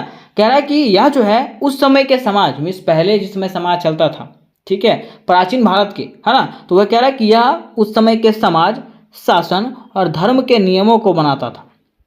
ठीक है, कौन, मनु, है ना। तो कहा गया दोस्त और इसका विस्तार पूर्वक वर्णन जो है ना निम्नलिखित रूपों में किया गया है। तो चलिए हम लोग समझते हैं कि आखिर उन्होंने किस प्रकार के नियम को बनाया है। तो सबसे पहले कहा गया है कि मनु के कानून संबंधी विचार, उन्होंने कानून के संबंधित कैसा विचार दिया है। कह रहा दोस्त कि मनु ने कानून को धर्म से जोड़कर देखा। मनु ने क्या किया, कानून को जो है धर्म से जोड़कर देखा। उनके अनुसार जो नियम समाज में व्यवस्था बनाए रखे वही धर्म और कानून है। देखिए, उन्होंने कहा कि जो नियम समाज में व्यवस्था बनाए रखे, समाज में संतुलन बनाए रखे वही धर्म और वही कानून है। ठीक, कह रहे उन्होंने 4 प्रमुख स्रोतों से कानूनों की व्याख्या किया। इन्होंने क्या किया, 4 प्रमुख स्रोत लिया और 4 प्रमुख स्रोतों से जो है उन्होंने कानून संबंधी विचार दिया। ठीक, अब वे 4 स्रोत कौन कौन से हैं, तो पहला स्रोत उनका है वेद, दूसरा है स्मृति, तीसरा है आचार और चौथा है स्वीकार्यता, है ना। क्योंकि उन्होंने कहा था, क्या कहा था कि जो नियम समाज में व्यवस्था बनाए रखे वही धर्म और वही कानून है। है ना। इसलिए उन्होंने जो है ना इसको बनाने के लिए, यहाँ के कानून को बनाने के लिए 4 प्रमुख स्रोत लिया। पहला वेद था, दूसरा स्मृति था, तीसरा आचार था, चौथा हमारा स्वीकार्यता था। ठीक है, वेद से उनको क्या मिला? ज्ञान, यह ज्ञान का प्रमुख स्रोत है। दूसरा स्मृति क्या है? तो पूर्वजों की परंपराएं और अनुभव है। तीसरा आचार क्या है? तो यह समाज में प्रचलित व्यवहार है। और चौथा स्वीकार्यता क्या है? तो जो लोगों को उचित लगे वो स्वीकार हो। ठीक है, और इसी के अनुसार से वहां पे कानून बनाया जाना चाहिए। ये किनका विचार था? तो मनु का विचार था। ठीक, अब कह रहा है कि मनु के अनुसार समाज में सबको अपना धर्म निभाना चाहिए। मनु कहते हैं कि समाज में जो है ना सबको अपना धर्म अर्थात सबको अपना कर्तव्य निभाना चाहिए। जैसे कि ब्राह्मणों का काम है पढ़ाना और पूजा करना। ब्राह्मणों का काम क्या है? पढ़ाना और पूजा करना। ठीक है, क्षत्रियों का काम है शासन करना और सुरक्षा करना। ठीक, तीसरा वैश्य का काम है व्यापार करना और खेती करना, है ना। और चौथा शूद्र का काम है सेवा करना, है ना। तो ये इन्होंने कहा था, किन्होंने? तो मनु ने कहा था कि समाज में जितने भी वर्ग हैं सबको अपने अपने कर्तव्य निभाना चाहिए। ये किसने कहा? मनु ने कहा था। फिर कह रहा है कि यह जो है ना वर्ग विभाजन उस समय के कानूनों का आधार था। यह जो वर्ग विभाजन हुआ है वो उस समय के कानूनों का ही आधार था। पहले जो कानून बना था उसी के आधार पर यह बनाया गया है। अब हमारा दूसरा आता है न्याय संबंधी विचार। आखिर उन्होंने न्याय संबंधी अपना क्या विचार दिया? तो कहा जाता है दोस्त कि मनु ने राजा को न्याय का सबसे बड़ा रक्षक माना। किन्होंने? मनु ने राजा को न्याय का सबसे बड़ा रक्षक माना। उनके अनुसार राजा को धर्म के अनुसार लोगों के बीच विवादों को सुलझाना चाहिए। मीन्स न्याय के अनुसार, मीन्स वो कहते थे कि राजा को जो है ना न्याय के अनुसार ही लोगों के बीच के विवादों को सुलझाना चाहिए। उन्होंने कहा, किन्होंने कहा? मनु ने कहा कि राजा को बिना पक्षपात के न्याय करना चाहिए। मीन्स किसी की तरफ होना नहीं चाहिए, निष्पक्ष होकर के क्या करना चाहिए? न्याय करना चाहिए। ठीक, दूसरा कह रहा न्याय करते समय धर्म, मर्यादा और सच्चाई का पालन होना चाहिए। मीन्स जिस समय आप न्याय करोगे उसमें आपको धर्म का, मर्यादा का और सच्चाई का पालन करना है। किसके बारे में कहा जा रहा है? राजा के बारे में। ठीक, तीसरा कह रहा है कि जो गरीब या कमज़ोर हो उसकी मदद करना न्याय का हिस्सा है। मीन्स वे कहते हैं कि जो गरीब हैं और जो कमज़ोर हैं उसकी मदद करना ही न्याय कहलाता है, वो न्याय का हिस्सा है। चौथा क्या है दोस्त कि न्यायपालिका मीन्स न्याय देने वाली व्यवस्था में राजा के साथ पंडित, मंत्री व वरिष्ठ जनों को भी शामिल किया जाना चाहिए। मीन्स कह रहा है ना जहाँ पे न्यायपालिका होती है, जहाँ पे न्याय दिया जाता है, वहाँ पे सिर्फ राजा को ही नहीं बल्कि मंत्री को, पंडित को और वरिष्ठ जनों को, मीन्स जो वृद्ध व्यक्ति हैं, है ना, और जो विशेष व्यक्ति हैं उन लोगों को भी शामिल किया जाना चाहिए। कहाँ पे? न्यायपालिका में, जहाँ न्याय दिया जाता है। अब यहाँ पे कह रहा है कि मनु के अनुसार न्याय समाज में शांति, सुरक्षा और संतुलन बनाए रखता है। ठीक है, मनु ने कहा कि अगर न्याय जो है बढ़िया से मिल जाए तो न्याय जो है वो समाज में शांति लाता है, सुरक्षा प्रदान करता है और समाज को संतुलित बना करके रखता है। ये किन्होंने कहा? मनु ने कहा। अब दोस्त हमारा तीसरा पॉइंट आता है दंड व्यवस्था संबंधी विचार। क्या आता है? दंड व्यवस्था संबंधी विचार। कि आखिर दंड व्यवस्था संबंधी क्या विचार उन्होंने दिया है? तो कह रहा है कि मनु ने दंड को समाज की शुद्धि और सुधार का साधन माना। किन्होंने? मनु ने दंड को क्या माना? समाज की शुद्धि और सुधार का साधन माना। कैसे? तो कह रहा है उन्होंने कहा, किन्होंने कहा? मनु ने कहा कि जहां दंड नहीं होता वहां लोग पाप करते हैं। मीन्स मनु ने कहा कि जिस साम्राज्य में या तो जिस देश में दंड नहीं दिया जाता, ठीक है, वहाँ के लोग क्या करते हैं? पाप किया करते हैं, क्योंकि उन्हें दंड का भय ही नहीं है, किस चीज़ का डर ही नहीं है। और जब डर नहीं है तो लोग पाप करते चले जाएंगे। ठीक है, अगर डर रहेगा तो पाप नहीं करेंगे, है ना। वही कह रहा है कि जहाँ दंड नहीं होता वहाँ लोग क्या करते हैं? पाप करते हैं। फिर दूसरा कह रहा है कि दंड से ही लोगों में डर बना रहता है और वे अच्छे कार्य करते हैं। मनु कहते हैं कि अगर दंड दिया जाएगा ना तो दंड से ही लोगों में क्या बना रहेगा? डर बना रहेगा और वे जो है गलत काम ना कर करके वे हमेशा अच्छे कार्य ही करेंगे। तीसरा कह रहा दंड ऐसा हो जो अपराध के अनुसार हो। मीन्स मनु ने कहा कि ऐसा भी ना हो कि दंड जो है मतलब ऐसा ना हो कि वो बस खाना खा लिया आपका तो उसको मृत्यु दंड दे दिया, है ना। ऐसा नहीं होना चाहिए। ठीक है, दंड जो है अपराध के अनुसार से होना चाहिए, है ना। ना ही बहुत हल्का होना चाहिए और ना ही बहुत कठोर होना चाहिए। ठीक, जैसे कि देखिए कह रहा है राजा को न्याय करते समय कठोर लेकिन उचित दंड देना चाहिए। राजा जब न्याय करता है ना तो उस समय जो है उसको उचित दंड देना चाहिए और कठोर दंड भी देना चाहिए। ठीक, कह रहा है कि मनु ने यह भी कहा कि दंड केवल शारीरिक ही नहीं बल्कि आर्थिक, सामाजिक और धार्मिक रूप से भी दिया जा सकता है। उदाहरण के लिए मीन्स उन्होंने सीधा कहा कि दंड जो है ना सिर्फ शारीरिक ही नहीं दिया जा सकता बल्कि उसको आर्थिक, सामाजिक और धार्मिक रूप से भी दंडित किया जा सकता है। हमें आर्थिक मतलब या तो कुछ उनसे कुछ पैसा लिया जाएगा, या तो समाज से बहिष्कार कर दिया जाएगा, या तो धर्म से उसको बदलाव किया जाएगा, है ना। उदाहरण के लिए मान लीजिए अगर कोई चोरी करता है तो उस पर जुर्माना लगा दो कि आपको 50,000 रुपये भरना पड़ेगा, या तो कुछ भी। ठीक, दूसरा झूठ बोलने पर समाज से बहिष्कार, अगर आप झूठ बोलते हैं समाज से बहिष्कार कर दिया जाएगा, या तो धर्म के खिलाफ काम करने पर धार्मिक कार्यों से वंचित कर दिया जाएगा। आपका धर्म कुछ और है और अपने धर्म के खिलाफ काम कर रहे हैं तो आपको क्या किया जाएगा, धार्मिक कार्यों से वंचित कर दिया जाएगा, अलग कर दिया जाएगा। ये कौन कहते हैं, तो मनु ने कहा है। ठीक, अब उनका चौथा जो विचार है वो है कर व्यवस्था संबंधी विचार। किसका, कर व्यवस्था संबंधी विचार। कह रहा मनु के अनुसार कर देना प्रजा का धर्म है और लेना राजा का कर्तव्य। मनु ने कहा है कि टैक्स देना जो है ना वो प्रजा का कर्तव्य है ना, और धर्म है, और कर को लेना में टैक्स को लेना राजा का क्या है, कर्तव्य है। ठीक है, उन्होंने कर को और राजधर्म का एक महत्वपूर्ण हिस्सा माना। किन्होंने, मनु ने कहा कि कर जो है ना राजा का धर्म है ये। ठीक है, राजा के धर्म का एक महत्वपूर्ण हिस्सा है। उनके कर संबंधी विचार इस प्रकार से हैं। उन्होंने कर संबंधी जो विचार दिया है वो इस प्रकार से दिया है।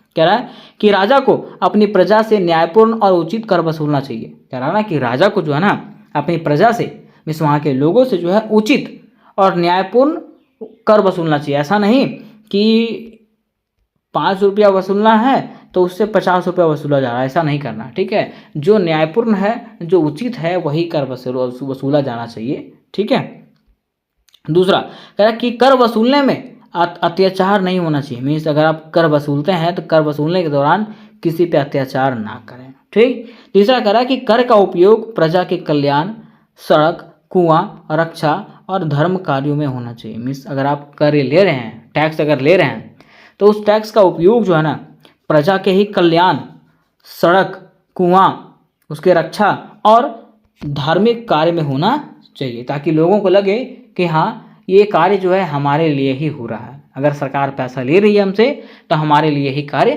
कर रही है। ठीक, चौथा कह रहा कि किसानों, व्यापारियों, कारीगरों से अलग अलग दर से कर लिया जाना चाहिए। ठीक है, मान लीजिए अगर किसान है तो किसान से अलग टैक्स लिया जाना चाहिए, व्यापारी है तो उसे अलग किस्म का टैक्स लिया जाना चाहिए, अगर कारीगर है तो उसे अलग किस्म का मतलब अलग किस्म का टैक्स लिया जाना चाहिए। मान लीजिए किसान है तो वो ज़्यादा नहीं कमाता है, ठीक है, तो उससे मान लीजिए 20 रुपया ले रहा है। ठीक है, व्यापारी अच्छा कमा रहा है तो उससे 50 रुपये ले रहा है। ठीक, कारीगर है, अगर मान लीजिए ठेकेदार है तो और भी बढ़िया कमा रहा है, तो और भी बढ़िया कमा रहा है, उससे 70 रुपये लेंगे। मीन्स अलग अलग दर पे कर लिया जाना चाहिए। जिसका स्तर कम है उससे कम लेना चाहिए, जिसका स्तर ज़्यादा है उससे अधिक लेना चाहिए। फिर उन्होंने कहा कि किसी गरीब व्यक्ति से ज़बरदस्ती कर नहीं लेना चाहिए। उन्होंने ये भी कहा कि अगर कोई गरीब व्यक्ति है तो उससे ज़बरदस्ती टैक्स नहीं लेना है ना। और फिर उन्होंने कहा कि राजा को खुद भी साधारण जीवन जीना चाहिए और कर का दुरुपयोग नहीं करना चाहिए। मिस मनु ने ये भी कहा कि राजा को जो है ना स्वयं एक साधारण जीवन जीना चाहिए और कर जो मिलता है, जो टैक्स मिलता है, उसका दुरुपयोग करना नहीं चाहिए, है ना। तो ये था उनका कर संबंधित विचार। अब देखिए उनका चौथा पॉइंट हम लोग का आता है राजा का कर्तव्य। ठीक है, मनु की दृष्टि से है कि आखिर राजा का क्या कर्तव्य होता है। तो राजा का जो कर्तव्य होता है, पहला, राजा को धर्म के अनुसार शासन करना चाहिए। राजा को क्या करना चाहिए, तो अपने धर्म के अनुसार से शासन करना चाहिए। दूसरा, प्रजा की रक्षा करना सबसे पहला कार्य है, किसका, राजा का। तीसरा, राजा को विद्वानों से सलाह लेकर के कानून बनाना चाहिए।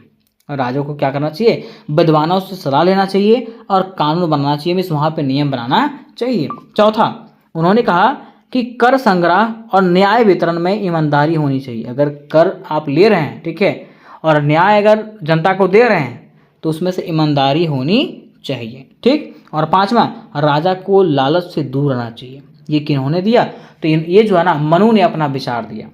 किसके ऊपर, तो राजा के ऊपर, कि राजा को इस प्रकार से होना चाहिए। तो यहाँ तो दोस्तों हम लोगों ने मनु के जो विचार थे उसको कंप्लीटली जान गया। अब बारी आती है निष्कर्ष का दोस्त। तो निष्कर्ष में लिखेंगे कि मनु ने अपने विचारों में उस समय की सामाजिक व्यवस्था को आधार बना करके एक ऐसा कानून ग्रंथ बनाया जो हजारों वर्षों तक हिंदू समाज में मान्य रहा। क्या कह रहा है कि मनु ने अपने विचारों में उस समय की जो सामाजिक व्यवस्था था उसको आधार बनाया और आधार बना करके इस प्रकार का ग्रंथ बनाया, इस प्रकार के नियम और कानून बनाए जो हजारों वर्षों तक हिंदू समाज में क्या रहा, मान्यता प्राप्त रहा। ठीक, आगे कह रहा है उनके कानून, न्याय, दंड और कर व्यवस्था के सिद्धांत उसी समय के समाज को व्यवस्थित रखने के लिए बनाए गए थे। हालांकि आज के समय में उनके कुछ विचार पुराने हो चुके हैं, लेकिन यह सच है कि मनु ने भारतीय कानून और शासन व्यवस्था की नींव रखने का काम किया। मिस कह रहा है कि उनका जो कानून है, न्याय, दंड और कर व्यवस्था का सिद्धांत है वो हालांकि उस समय प्रभावशाली था, लेकिन अभी उनके विचार जो है ना कुछ कुछ पुराने हो चुके हैं। लेकिन ये सच है कि मनु का जो विचार था वो भारतीय कानून और शासन व्यवस्था को चलाने के लिए एक बेस प्रदान किया था, एक नींव प्रदान किया था, है ना। इस प्रकार से अंत में हम लोग कह सकते हैं कि मनुस्मृति आज भी भारतीय इतिहास में कानून और समाज की दिशा तय करने वाला एक महत्वपूर्ण ग्रंथ माना जाता है। क्या कह सकते हैं दोस्त कि मनुस्मृति जो है ना वो आज भी भारतीय इतिहास में कानून और समाज की दिशा को तय करने वाला एक महत्वपूर्ण ग्रंथ माना जाता है। तो उम्मीद करते हैं मेरे दोस्त कि यह प्रश्न आपको कंप्लीटली समझ में आया होगा। दोस्तों आज की वीडियो में हम लोग एक महत्वपूर्ण प्रश्न को क्लियर करने वाले हैं जो आपके एग्जामिनेशन में श्योर पूछा जाने वाला है ना। तो आज का प्रश्न हमारा है रामायण कालीन राजनीतिक चिंतन की व्याख्या करें। प्रश्न क्या है दोस्त कि रामायण कालीन राजनीतिक चिंतन की व्याख्या करें। मीन्स रामायण काल में वहाँ का शासन व्यवस्था कैसा था, राजनीति कैसा था, राजा कैसे थे, वहाँ का प्रजा कैसा था, उस चीज़ के बारे में दोस्तों हम लोगों को चर्चा करना है और बताना है। ठीक है, तो सबसे पहले दोस्त हम लोग जानेंगे रामायण के बारे में। किसके बारे में? रामायण के बारे में। और मैं उम्मीद करता हूं कि रामायण के बारे में आप सभी लोग जानते भी होंगे। ठीक है, तो चलिए स्टार्ट करते हैं इसका परिचय के साथ और जानते हैं। इस प्रकार से लिखेंगे। ठीक है, देखिए लिखेंगे इस प्रकार से दोस्त कि रामायण एक बहुत ही पुराना और पवित्र ग्रंथ है। जैसा कि हम लोग जानते हैं रामायण जो है ना एक बहुत ही पुराना और एक पवित्र ग्रंथ है। कौन? रामायण कहा जाता है दोस्त कि जिसे महर्षि वाल्मीकि ने लिखा। कोई पूछेगा कि रामायण की रचना किसने किया, तो महर्षि वाल्मीकि ने, है ना। फिर कह रहा दोस्त कि यह ग्रंथ भगवान राम के जीवन की कहानी है, लेकिन इसके अंदर उस समय की राजनीति, शासन और राजा के कर्तव्यों के बारे में भी बहुत कुछ बताया गया। कह रहा ना कि यह जो ग्रंथ है कौन सा रामायण, इसमें से भगवान राम की जीवन के बारे में बताया गया है, उसके साथ साथ वहाँ के शासन व्यवस्था, राजनीति, राजा, ठीक है, प्रजा और सबके कर्तव्यों के बारे में इसमें से वर्णन किया गया है। तो चलिए एक एक करके हम लोग इसको समझने का प्रयास करते हैं कि आखिर वहाँ का राजनीति कैसा था, शासन कैसा था और राजा के कर्तव्य कैसे थे। ठीक है, अब देखिए दोस्तों आगे लिखेंगे हम लोग कि रामायण काल की राजनीति को समझना मतलब यह जानना है कि उस समय राजा कैसे शासन करते थे। देखिए क्या कह रहा है कि रामायण काल की अगर हम लोगों को राजनीति जानना है, क्या जानना है? और राजनीति जानना है और समझना है, तो उसका मतलब ये है कि उस समय के राजा कैसे शासन करते थे, प्रजा से कैसे व्यवहार करते थे, न्याय कैसा मिलता था वहाँ पे, है ना, और शासन का असली मकसद क्या था। यही चीज़ को जानना रामायण काल की राजनीति कहलाता है। ठीक है, मतलब सीधे शब्दों में ये कहा गया कि अगर आपको रामायण काल की राजनीति को समझना है ना, तो आपको ये समझना पड़ेगा कि उस समय के राजा कैसे शासन करते थे, प्रजा से कैसे वो व्यवहार करते थे, प्रजा को कैसा न्याय मिलता था और शासन का असली मकसद क्या था। यही चीज़ को समझना रामायण काल की राजनीति समझना है। ठीक है, अब देखिए दोस्त कह रहा है कि राजा का काम क्या होता था। अगर बात करते हैं रामायण काल में, है ना, तो रामायण काल में राजा का काम क्या होता था। तो कहा गया दोस्त कि रामायण में राजा को प्रजा का सेवक और रक्षक माना गया। रामायण की अगर बात करें तो रामायण में दोस्त राजा को जो है ना प्रजा का सेवक और रक्षक माना गया, और राजा का सबसे बड़ा कर्तव्य होता था प्रजा की रक्षा करना, सबको न्याय देना, धर्म का पालन करना तथा सबको सुखी बनाना। कोई पूछेगा दोस्त कि राजा का सबसे बड़ा कर्तव्य क्या होता था रामायण काल के दौरान, तो प्रजा की रक्षा करना, सबको न्याय देना, धर्म का पालन करना और सबको सुखी बनाना, ठीक है, मीन्स हैप्पीली जीवन जीने देना, ये वहाँ के राजा का कर्तव्य था। अब कह रहा दोस्त कि भगवान राम को आदर्श राजा कहा गया क्योंकि उन्होंने अपने जीवन में हमेशा सत्य, धर्म और न्याय का साथ दिया। अब यहाँ पे कह रहा ना कि भगवान राम जो है ना, उनको हमेशा आदर्श राजा का दर्जा दिया गया। क्यों? क्योंकि उन्होंने अपने जीवन में हमेशा सत्य का पालन किया, धर्म का पालन किया और न्याय का ही साथ दिया। किन्होंने? भगवान राम ने। आगे लिखेंगे दोस्त, राम राज्य कैसा था? आप लोगों ने सुना होगा रामायण में राम राज्य की चर्चा हुई है ना। तो आखिर राम राज्य का मतलब क्या होता है? तो कहा गया है कि रामायण में जिस राज्य का सबसे सुंदर चित्रण हुआ है उसे राम राज्य कहते हैं। क्या कह रहा है? रामायण में जो राज्य का सबसे सुंदर चित्रण किया गया है उसको हम लोग क्या कहते हैं? राम राज्य कहते हैं। राम राज्य की जो विशेषताएं थी वो निम्नलिखित थी। तो आखिर कौन कौन सी विशेषताएं थी? तो कह रहा दोस्त, सब लोग खुश थे। कहाँ पे? राम राज्य में, मीन्स वहाँ पे एक ऐसा राज्य था जहाँ पे सभी लोग खुश थे। दूसरा, कोई झूठ नहीं बोलता था। उस राज्य में कोई भी झूठ बोलने वाला व्यक्ति नहीं था। तीसरा, कोई भूखा नहीं था, कोई दुखी नहीं था और राजा सबको बराबर समझते थे। और उसी राज्य को जो है हम लोग क्या कहते थे? राम राज्य कहते थे और राम राज्य के नाम से जानते थे। क्या कहा गया दोस्त? इसलिए राम राज्य को आदर्श शासन माना गया। इसलिए राम राज्य को क्या माना गया? आदर्श शासन माना गया है। तो इस प्रकार से हम लोग यहाँ तक खत्म करेंगे। अब हमारा नेक्स्ट पॉइंट आता है धर्म का पालन। क्या आता है? धर्म का पालन, कि आखिर रामायण काल में किस प्रकार से धर्म का पालन किया जाता था। तो कहा गया दोस्त कि रामायण में बताया गया है कि राजा को हमेशा धर्म के रास्ते पर चलना चाहिए। रामायण में क्या बताया गया है? तो रामायण में बताया गया दोस्त कि राजा को जो है ना वो हमेशा धर्म के रास्ते पर चलना चाहिए। धर्म का मतलब है पूजा पाठ नहीं, बल्कि सच बोलना, न्याय करना, बड़ों का सम्मान करना और किसी के साथ गलत ना करना। यही क्या है? सच्चा धर्म है। ठीक है, मीन्स एक सीधा कहा गया, रामायण में ये कहा गया है कि एक राजा का कर्तव्य होता है कि धर्म के रास्ते पर चलना।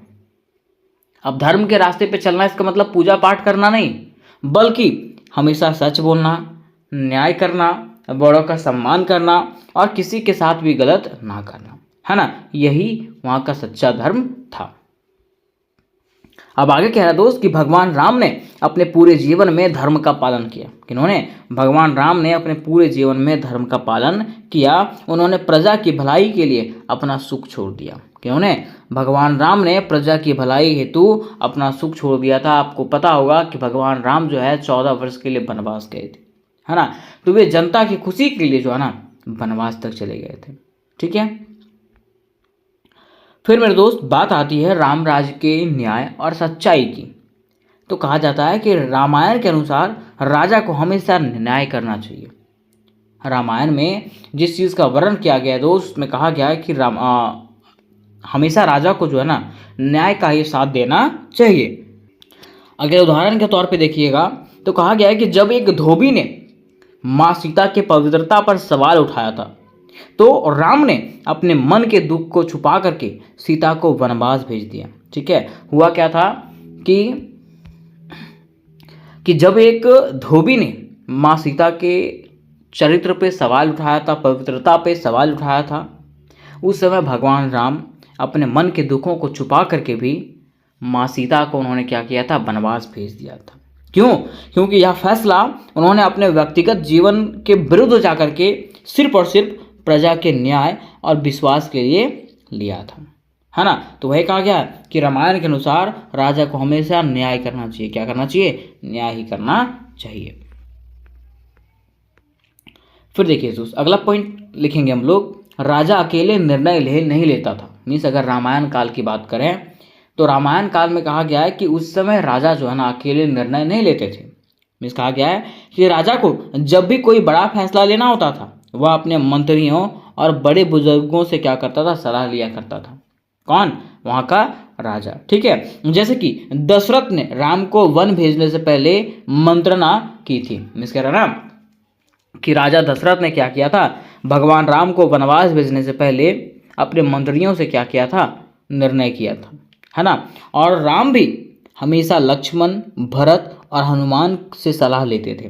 कुछ भी काम करने से पहले भगवान राम जो है लक्ष्मण, भरत और हनुमान से क्या करते थे, सलाह जरूर लेते थे, है ना। तो वही कहा गया है कि उस समय जो है ना राजा अकेले निर्णय नहीं लेते थे। ठीक, अब देखिए बात करते हैं अगर वहाँ के दंड और सुरक्षा व्यवस्था का। तो कहा गया दोस्त कि राजा को यह भी काम सौंपा गया था कि वह गलत करने वालों को दंड दे। क्या कहा गया कि रामायण काल में राजा को यह भी कार्य सौंपा गया था दोस्त कि जो गलत करेगा उसको आपको दंड देना है, ताकि प्रजा सुरक्षित रहे और समाज में कोई डर ना फैले। लेकिन दंड हमेशा न्याय और सोच विचार के साथ ही दिया जाता है। ठीक है, मिस वही कहा गया है कि दंड तो देना है लेकिन हमेशा सोच विचार करके दंड देना है। ठीक है, ऐसा दंड ना दें कि उसको आगे चल करके प्रॉब्लम हो, या तो उसका गलती छोटा हो और उसको दंड बहुत बड़ा मिल गया हो, वैसा दंड देना नहीं है। यह रामायण काल में वर्णन किया गया है। फिर देखिए अगला पॉइंट में कहा गया है कि राजा और प्रजा का रिश्ता। अगर रामायण काल की बात करें तो कहा गया है कि रामायण काल में राजा और प्रजा का कैसा रिश्ता था, है ना। तो बताया गया है कि रामायण में राजा और प्रजा का रिश्ता पिता और पुत्र जैसा बताया गया। क्या कह रहा है, रामायण में जो है ना राजा और प्रजा का रिश्ता जो है पिता और पुत्र के जैसा बताया गया है ना। राजा को प्रजा की चिंता करनी चाहिए। इसमें बताया गया कि राजा को जो है ना हमेशा प्रजा की चिंता करनी चाहिए। दूसरा, उसकी बातें सुनना चाहिए, किसका, प्रजा का। तीसरा, और हमेशा उसके सुख दुख में शामिल रहना चाहिए। ये कहाँ बताया गया, तो रामायण में बताया गया। आगे कह रहा दोस्त कि रामायण में जब राम को 14 वर्ष का वनवास मिला तो पूरी अयोध्या वासी जो है ना दुखी हो गई थी। ये सही बात है ना। कह रहा कि यह दिखाता है कि राजा और प्रजा के बीच में बहुत गहरा रिश्ता था। और जब भगवान राम 14 वर्ष के वनवास को पूरा करके जब अयोध्या लौट रहे थे, उस समय पूरा अयोध्या वासी ने उनका भव्य स्वागत किया था दियों को जला करके। ठीक है, और उसी समय से लोग जो है वो दीपावली का त्यौहार मनाते आ रहे हैं, है ना। तो यहाँ पे जो है क्या दिखाता है, तो ये दिखाता है राजा और प्रजा के बीच में गहरा रिश्ता, है ना। और राजा और प्रजा के बीच में कैसा रिश्ता होता था, तो पिता और पुत्र के जैसा। ये किसमें बताया गया, तो रामायण में बताया गया। फिर मेरे दोस्त आगे कह रहा है कि महिलाओं का सम्मान, मिस रामायण में जो है ना महिलाओं का सम्मान दिखाया गया। कह रहा दोस्त रामायण में स्त्रियों को भी सम्मान दिया गया। माँ सीता, कौशल्या, सुमित्रा, मंदोदरी, तारा, ये सभी महिलाएं बुद्धिमान और सम्मानित थीं, जो यह दिखाता है कि उस समय राजनीति और समाज में महिलाओं का भी मान सम्मान था। ठीक है, तो इस प्रकार से दोस्तों हम लोग आंसर को लिखेंगे। अब यहाँ पे कह रहा है कि रामायण से हमें क्या सीख मिलती है। चलिए ठीक है, हम लोगों ने रामायण के बारे में जानकारी प्राप्त किया, लेकिन आखिर रामायण से हमें क्या सीख मिलती है।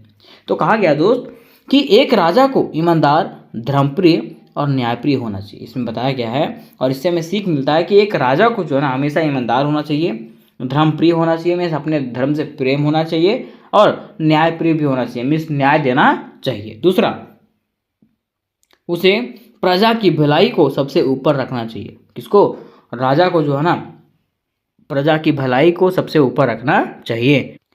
फिर तीसरा कहा गया दोस्त कि राजा को सच्चा और सरल जीवन जीना चाहिए। राजा को कैसा जीवन जीना चाहिए, तो सरल जीवन जीना चाहिए। चौथा कह रहा है शासन में सच, सेवा और सलाह का भी होना जरूरी है। किसमें, शासन में सच का, सेवा का और सलाह का होना अत्यंत जरूरी है। फिर पांचवा कह रहा है दोस्त कि राजनीति में धर्म और नैतिकता का होना जरूरी है। कहाँ पे, राजनीति में धर्म और नैतिकता का होना अति आवश्यक है। अब अंत में बारी आती है मेरे दोस्त निष्कर्ष का।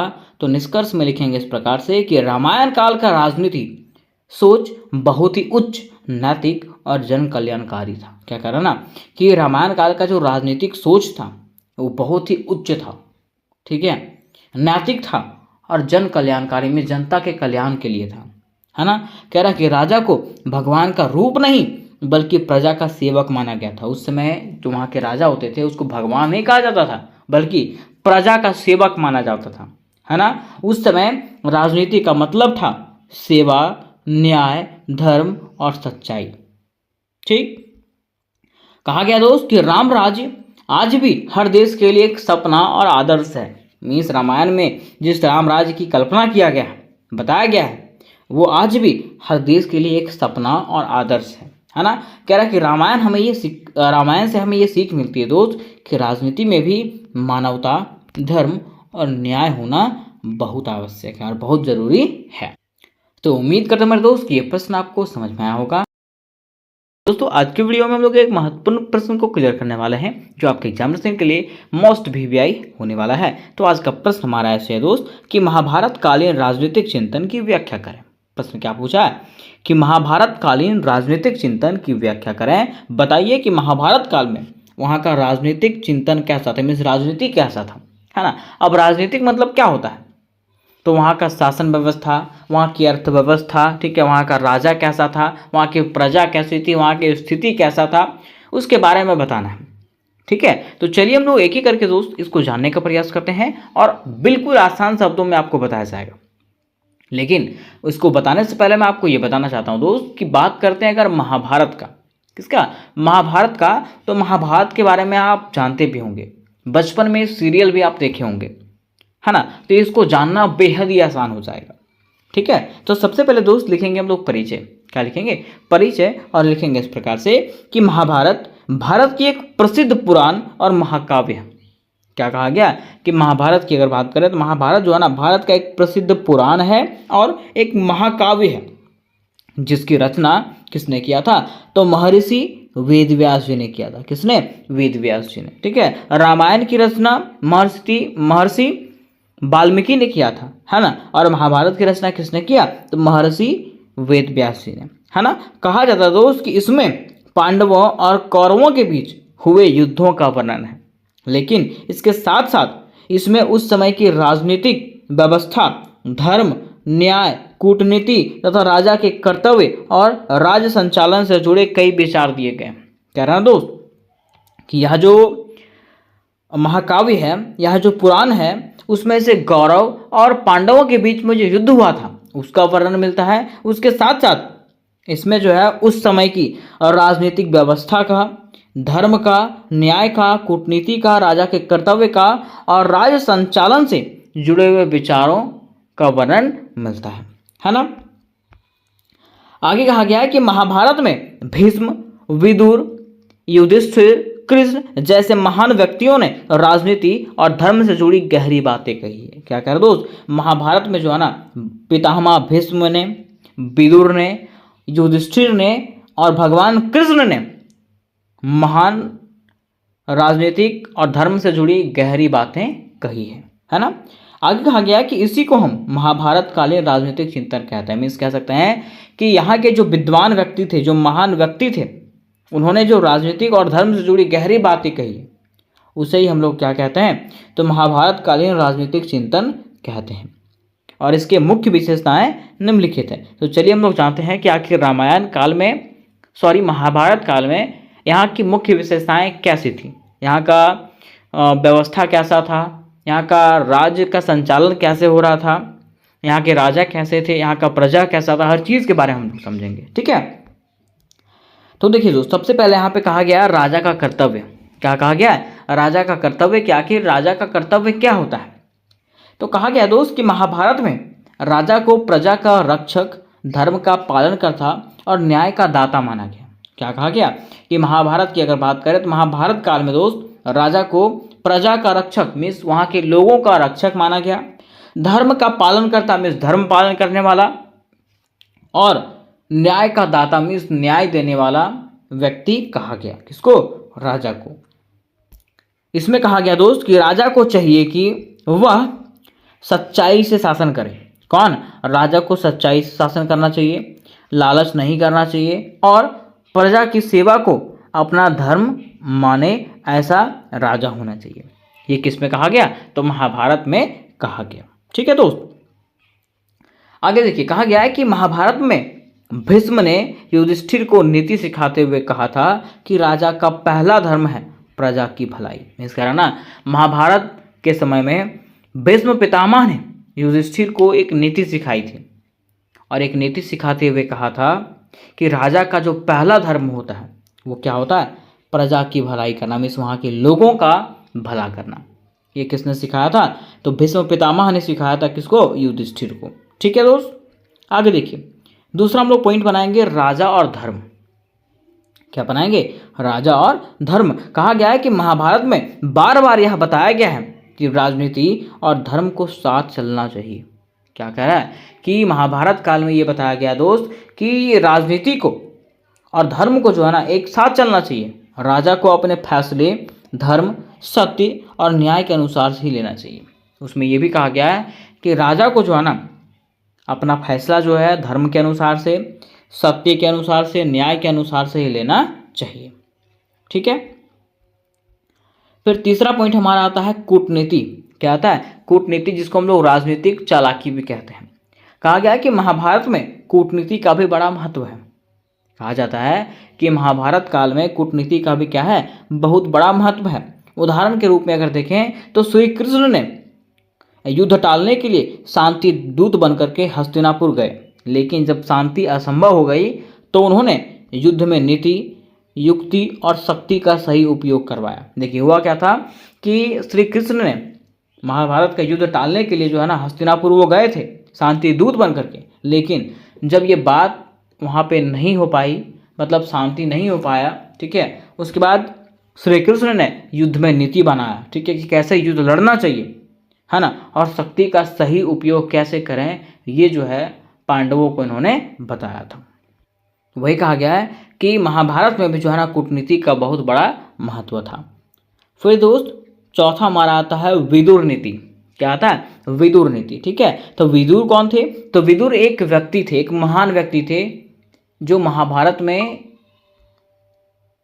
काफी प्रसिद्ध थे। ठीक है, कहा जाता है दोस्त कि विदुर ने जो नीति युधिष्ठिर को बताई थी उसे विदुर नीति कहा जाता है। विदुर ने जो नीति, जो नियम युधिष्ठिर को बताया था उसको हम लोग क्या कहते हैं? तो विदुर नीति के नाम से जाना जाता है। क्या रहा इसमें बताया गया था? मीन्स विदुर नीति में विदुर ने बताया था कि राजा को कैसा होना चाहिए। ये किसने बताया था? विदुर ने बताया था कि राजा को कैसा होना चाहिए, उसका व्यवहार कैसा होना चाहिए, किन बातों से उनको बचना चाहिए। चौथा, राजा को हमेशा सच्चे लोगों की सलाह लेनी चाहिए। पांचवा, उसे क्रोध और अहंकार से दूर रहना चाहिए। छठा, प्रजा के सुख में ही राजा का सुख है। ये बातें किसने बताया था? तो विदुर ने बताया था। किनको? युधिष्ठिर को। ठीक है, अब दोस्त पांचवा हमारा पॉइंट आता है प्रजा की भूमिका। किसकी? प्रजा की भूमिका। कि आखिर यहाँ पे प्रजा की क्या भूमिका है? तो कहा जाता है कि महाभारत में यह भी कहा गया दोस्त कि अगर राजा अन्याय करे तो प्रजा को उसके खिलाफ बोलने का हक है। महाभारत में इस चीज का भी वर्णन है दोस्त कि अगर राजा अन्याय करे, मीन्स राजा जो है सही ढंग से शासन नहीं कर पाता है, तो वहाँ की जनता, वहाँ की प्रजा जो है उसके खिलाफ बोलने का हक है उसको। ठीक है, और उसके खिलाफ विरोध भी कर सकता है। हाँ, कह रहा राजा को यह याद रखना चाहिए कि राजगद्दी सेवा के लिए है, शान दिखाने के लिए नहीं, है ना। महाभारत में इस चीज़ को कहा गया दोस्त कि राजा को ये चीज़ याद रखना चाहिए कि राजगद्दी जो है वो वहाँ की जनता की सेवा के लिए है, ना कि शान और शौकत दिखाने के लिए, है ना। ये महाभारत में वर्णन किया गया है। फिर मेरे दोस्त छठा पॉइंट हमारा आता है न्याय और दंड नीति। कि आखिर महाभारत में किस प्रकार के न्याय और दंड नीति का वर्णन किया गया है? तो कहा जाता है कि अगर कोई अपराध करता है तो उसे उचित दंड देना राजा का धर्म है।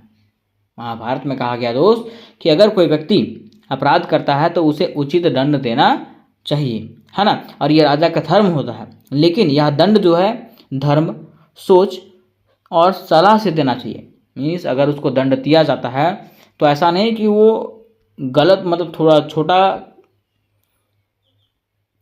अपराध किया है उसको दंड जो है बहुत बड़ा दिया जा रहा है, ऐसा करना नहीं चाहिए। अगर दंड दिया जा रहा है तो धर्म, सोच और सलाह से देना चाहिए। कह रहा अन्याय का साथ देना सबसे बड़ा पाप है। उसके साथ साथ कहा गया है कि अन्याय का साथ देना, मीन्स राजा अगर अन्याय का साथ देता है तो ये क्या है? सबसे बड़ा पाप है। यह विचार भी महाभारत में ही आता है। तो यहाँ तक हम लोगों ने जाना कि आखिर महाभारत में राजनीतिक चिंतन कैसा था।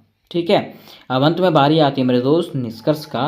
तो निष्कर्ष में लिखेंगे इस प्रकार से कि महाभारत काल में राजनीति का मकसद था प्रजा की सेवा, धर्म की रक्षा और समाज में न्याय, है ना। इस महाभारत काल में जो राजनीति का मकसद था वो यही था कि प्रजा की सेवा करना, धर्म की रक्षा करना और समाज में न्याय बनाए रखना। कह रहा है कि राजा को सेवा भाव, विनम्रता, धर्म और कूटनीति से शासन करना चाहिए।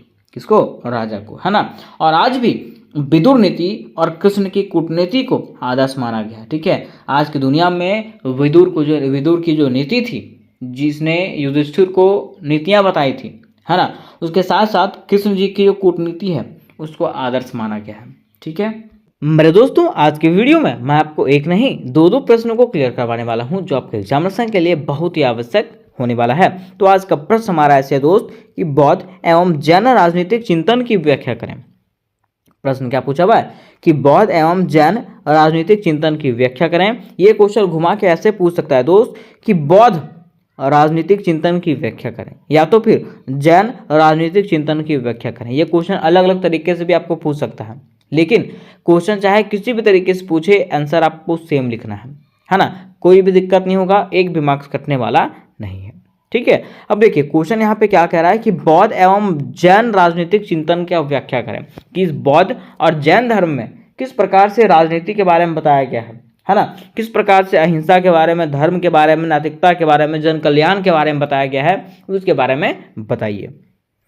क्योंकि राजनीतिक चिंतन का मतलब क्या होता है? ठीक है, अपने राज्य का चिंता करना, राज्य में जो जो चीजें आती है ना, हर चीज इसके अंतर्गत में आता है हमारा। ठीक है, तो चलिए हम लोग जानते हैं कि आखिर बौद्ध और जैन राजनीति में किस प्रकार के चिंतन का उपयोग किया गया है। ठीक है, और किस प्रकार के चिंतन का व्याख्या किया गया है। तो सबसे पहले दोस्त लिखेंगे परिचय। क्या लिखेंगे?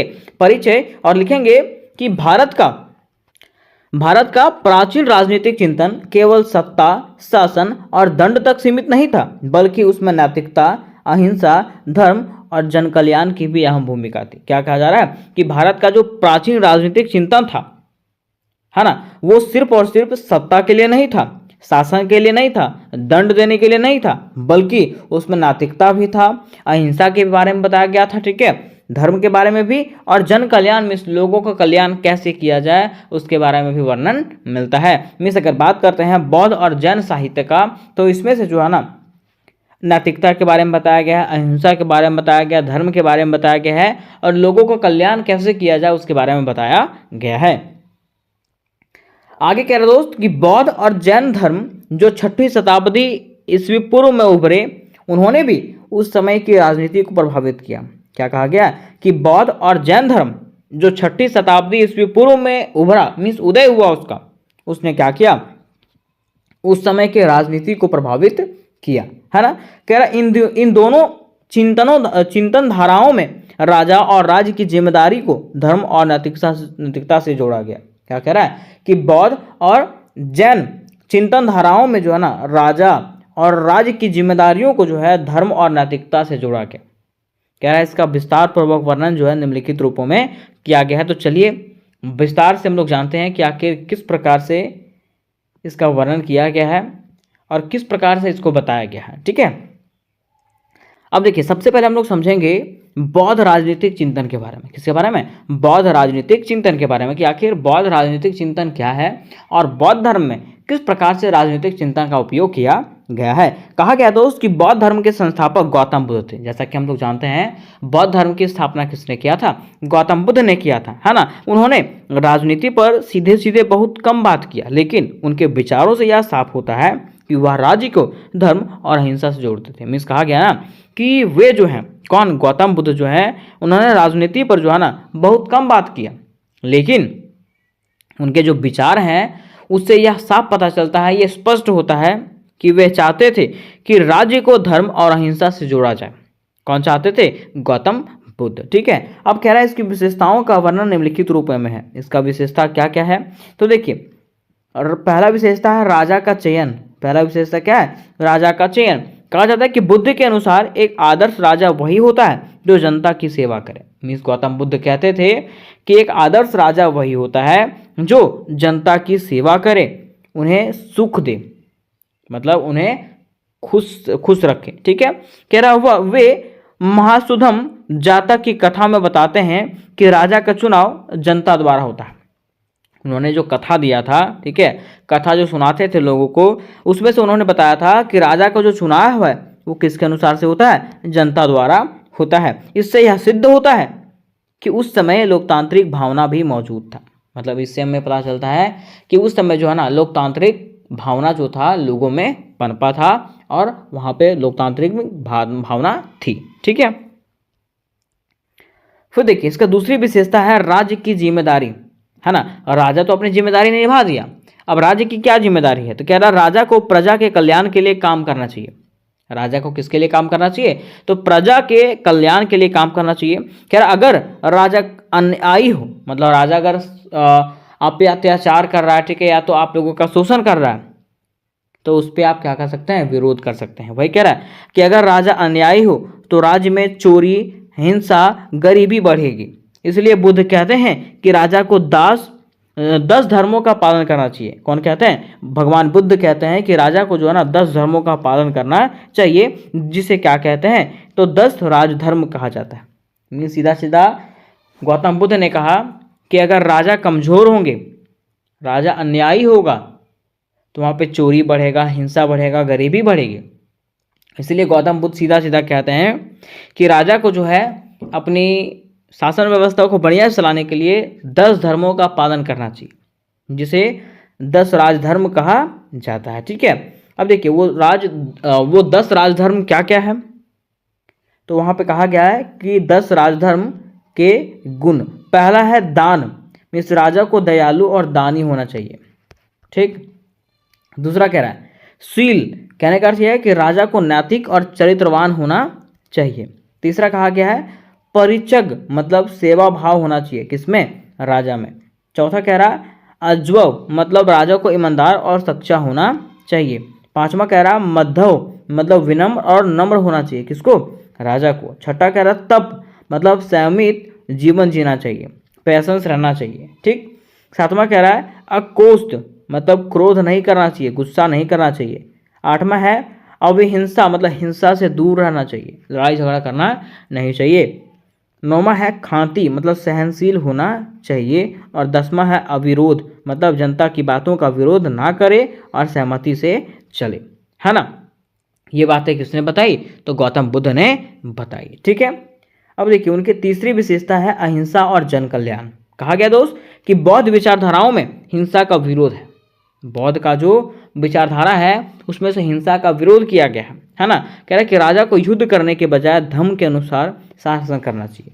गौतम बुद्ध कहते हैं कि राजा को युद्ध करने के बजाय क्या करना चाहिए? धर्म के अनुसार से शासन करना चाहिए। बौद्ध चिंतन का असर सम्राट अशोक के शासन में साफ दिखता है, और इसका असर जो है ना सम्राट अशोक के शासनकाल में साफ दिखता है। अशोक ने कलिंग युद्ध में रक्तपात को देख करके हिंसा को त्याग दिया। ठीक है, उन्होंने कहा कि आज से मैं शपथ लेता हूं कि मैं कभी भी लड़ाई झगड़ा नहीं करूंगा, हिंसा नहीं करूंगा, है ना। और बौद्ध विचारों को अपना करके धर्मराज स्थापित किया था। किन्होंने? राजा अशोक ने। ठीक है, अब देखिए यहाँ तक हम लोगों ने ये समझ गया कि आखिर बौद्ध धर्म किस प्रकार से राजनीतिक चिंतन की विशेषताओं को बताता है और बौद्ध धर्म में किस प्रकार से राजनीतिक चिंताएं थी, है ना। अब हमारा नेक्स्ट पॉइंट आता है जैन राजनीतिक चिंतन, कि आखिर जैन धर्म में किस प्रकार के राजनीतिक चिंतन का उपयोग किया गया है। तो कहा जाता है दोस्त कि महावीर स्वामी जैन धर्म के 24वें तीर्थंकर हैं। उन्होंने भी राजनीतिक विषयों पर प्रत्यक्ष रूप से कुछ भी नहीं कहा, लेकिन उनके विचार में अहिंसा, सत्य, अपरिग्रह जैसी बातें शासन और राजनीति के लिए मार्गदर्शक बने। मीन्स कह रहा ना कि इन्होंने भी राजनीति के बारे में कुछ भी नहीं कहा, लेकिन उनकी जो विचार हैं उसमें से अहिंसा झलकता है, सत्य के बारे में बताया गया है, अपरिग्रह के बारे में बताया गया है ना, और शासन और राजनीति से जुड़ी बातें को बताया गया है। तो चलिए हम लोग जानते हैं कि आखिर किस प्रकार से उन्होंने अपने विचारों में अहिंसा के बारे में, सत्य के बारे में, अपरिग्रह के बारे में, शासन और राजनीति से जुड़े बातों को बताया है। ठीक है,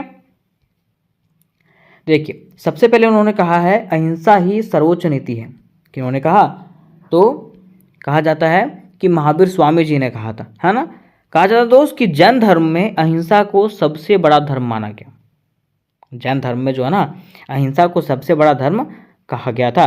कह रहा राजनीतिक शासकों को भी यह सलाह दिया गया कि वे युद्ध ना करें, शांति का मार्ग अपनाएं और प्रजा के जीवन की रक्षा करें। देखिए कह रहा है कि जो राजनीतिक शासक थे, जो राजा थे, उनको भी ये सलाह दिया गया था कि वे युद्ध ना करें बल्कि शांति का रास्ता अपनाएं, है ना, और शांति का रास्ता अपना करके प्रजा के जीवन की क्या करें, रक्षा करें। ठीक, फिर देखिए दूसरा इनका नीति था शासन का उद्देश्य।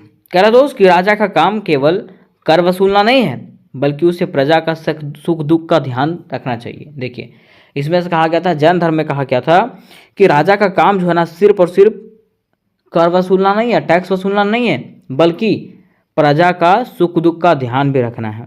कह रहा है जैन ग्रंथों में यह कहा गया कि शासन तभी सही होगा जब वह अहिंसा और संयम पर आधारित होगा। क्या कहा गया कि शासन तभी वहाँ का बेहतर होगा जब अहिंसा और संयम को बरता जाएगा। ठीक है, किसमें कहा गया, तो जैन धर्म में कहा गया। फिर मेरे दोस्त तीसरा कहा गया राजा का धर्म, कि आखिर राजा का क्या धर्म होता है। तो कहा गया है कि राजा को क्रूर नहीं होना चाहिए, उसे न्यायप्रिय, संयमी और नैतिक होना चाहिए। किसको, राजा को। कहा जाता है दोस्त कि जैन परंपरा के अनुसार आदर्श राज्य वही है जहां सभी धर्मों को सम्मान मिले और किसी पर भी अत्याचार ना हो। देखिए इसके अनुसार से, जैन धर्म के अनुसार से कहा गया है कि एक आदर्श राज्य वही है जहाँ पे सभी धर्मों को समान अधिकार मिले और एक जैसा क्या मिले, सम्मान मिले, है ना। उसके साथ साथ किसी पर भी किसी प्रकार का कोई अत्याचार ना हो। ठीक है, ये बातें किस में बताई गई, तो जैन धर्म में बताई गई। ठीक है, तो उम्मीद करते मेरे दोस्त कि ये प्रश्न आपको समझ में आया होगा। अगर ये प्रश्न आपको समझ में आया हो तो वीडियो को लाइक करें, अपने दोस्तों के साथ शेयर करें और चैनल को भी सब्सक्राइब अवश्य करें।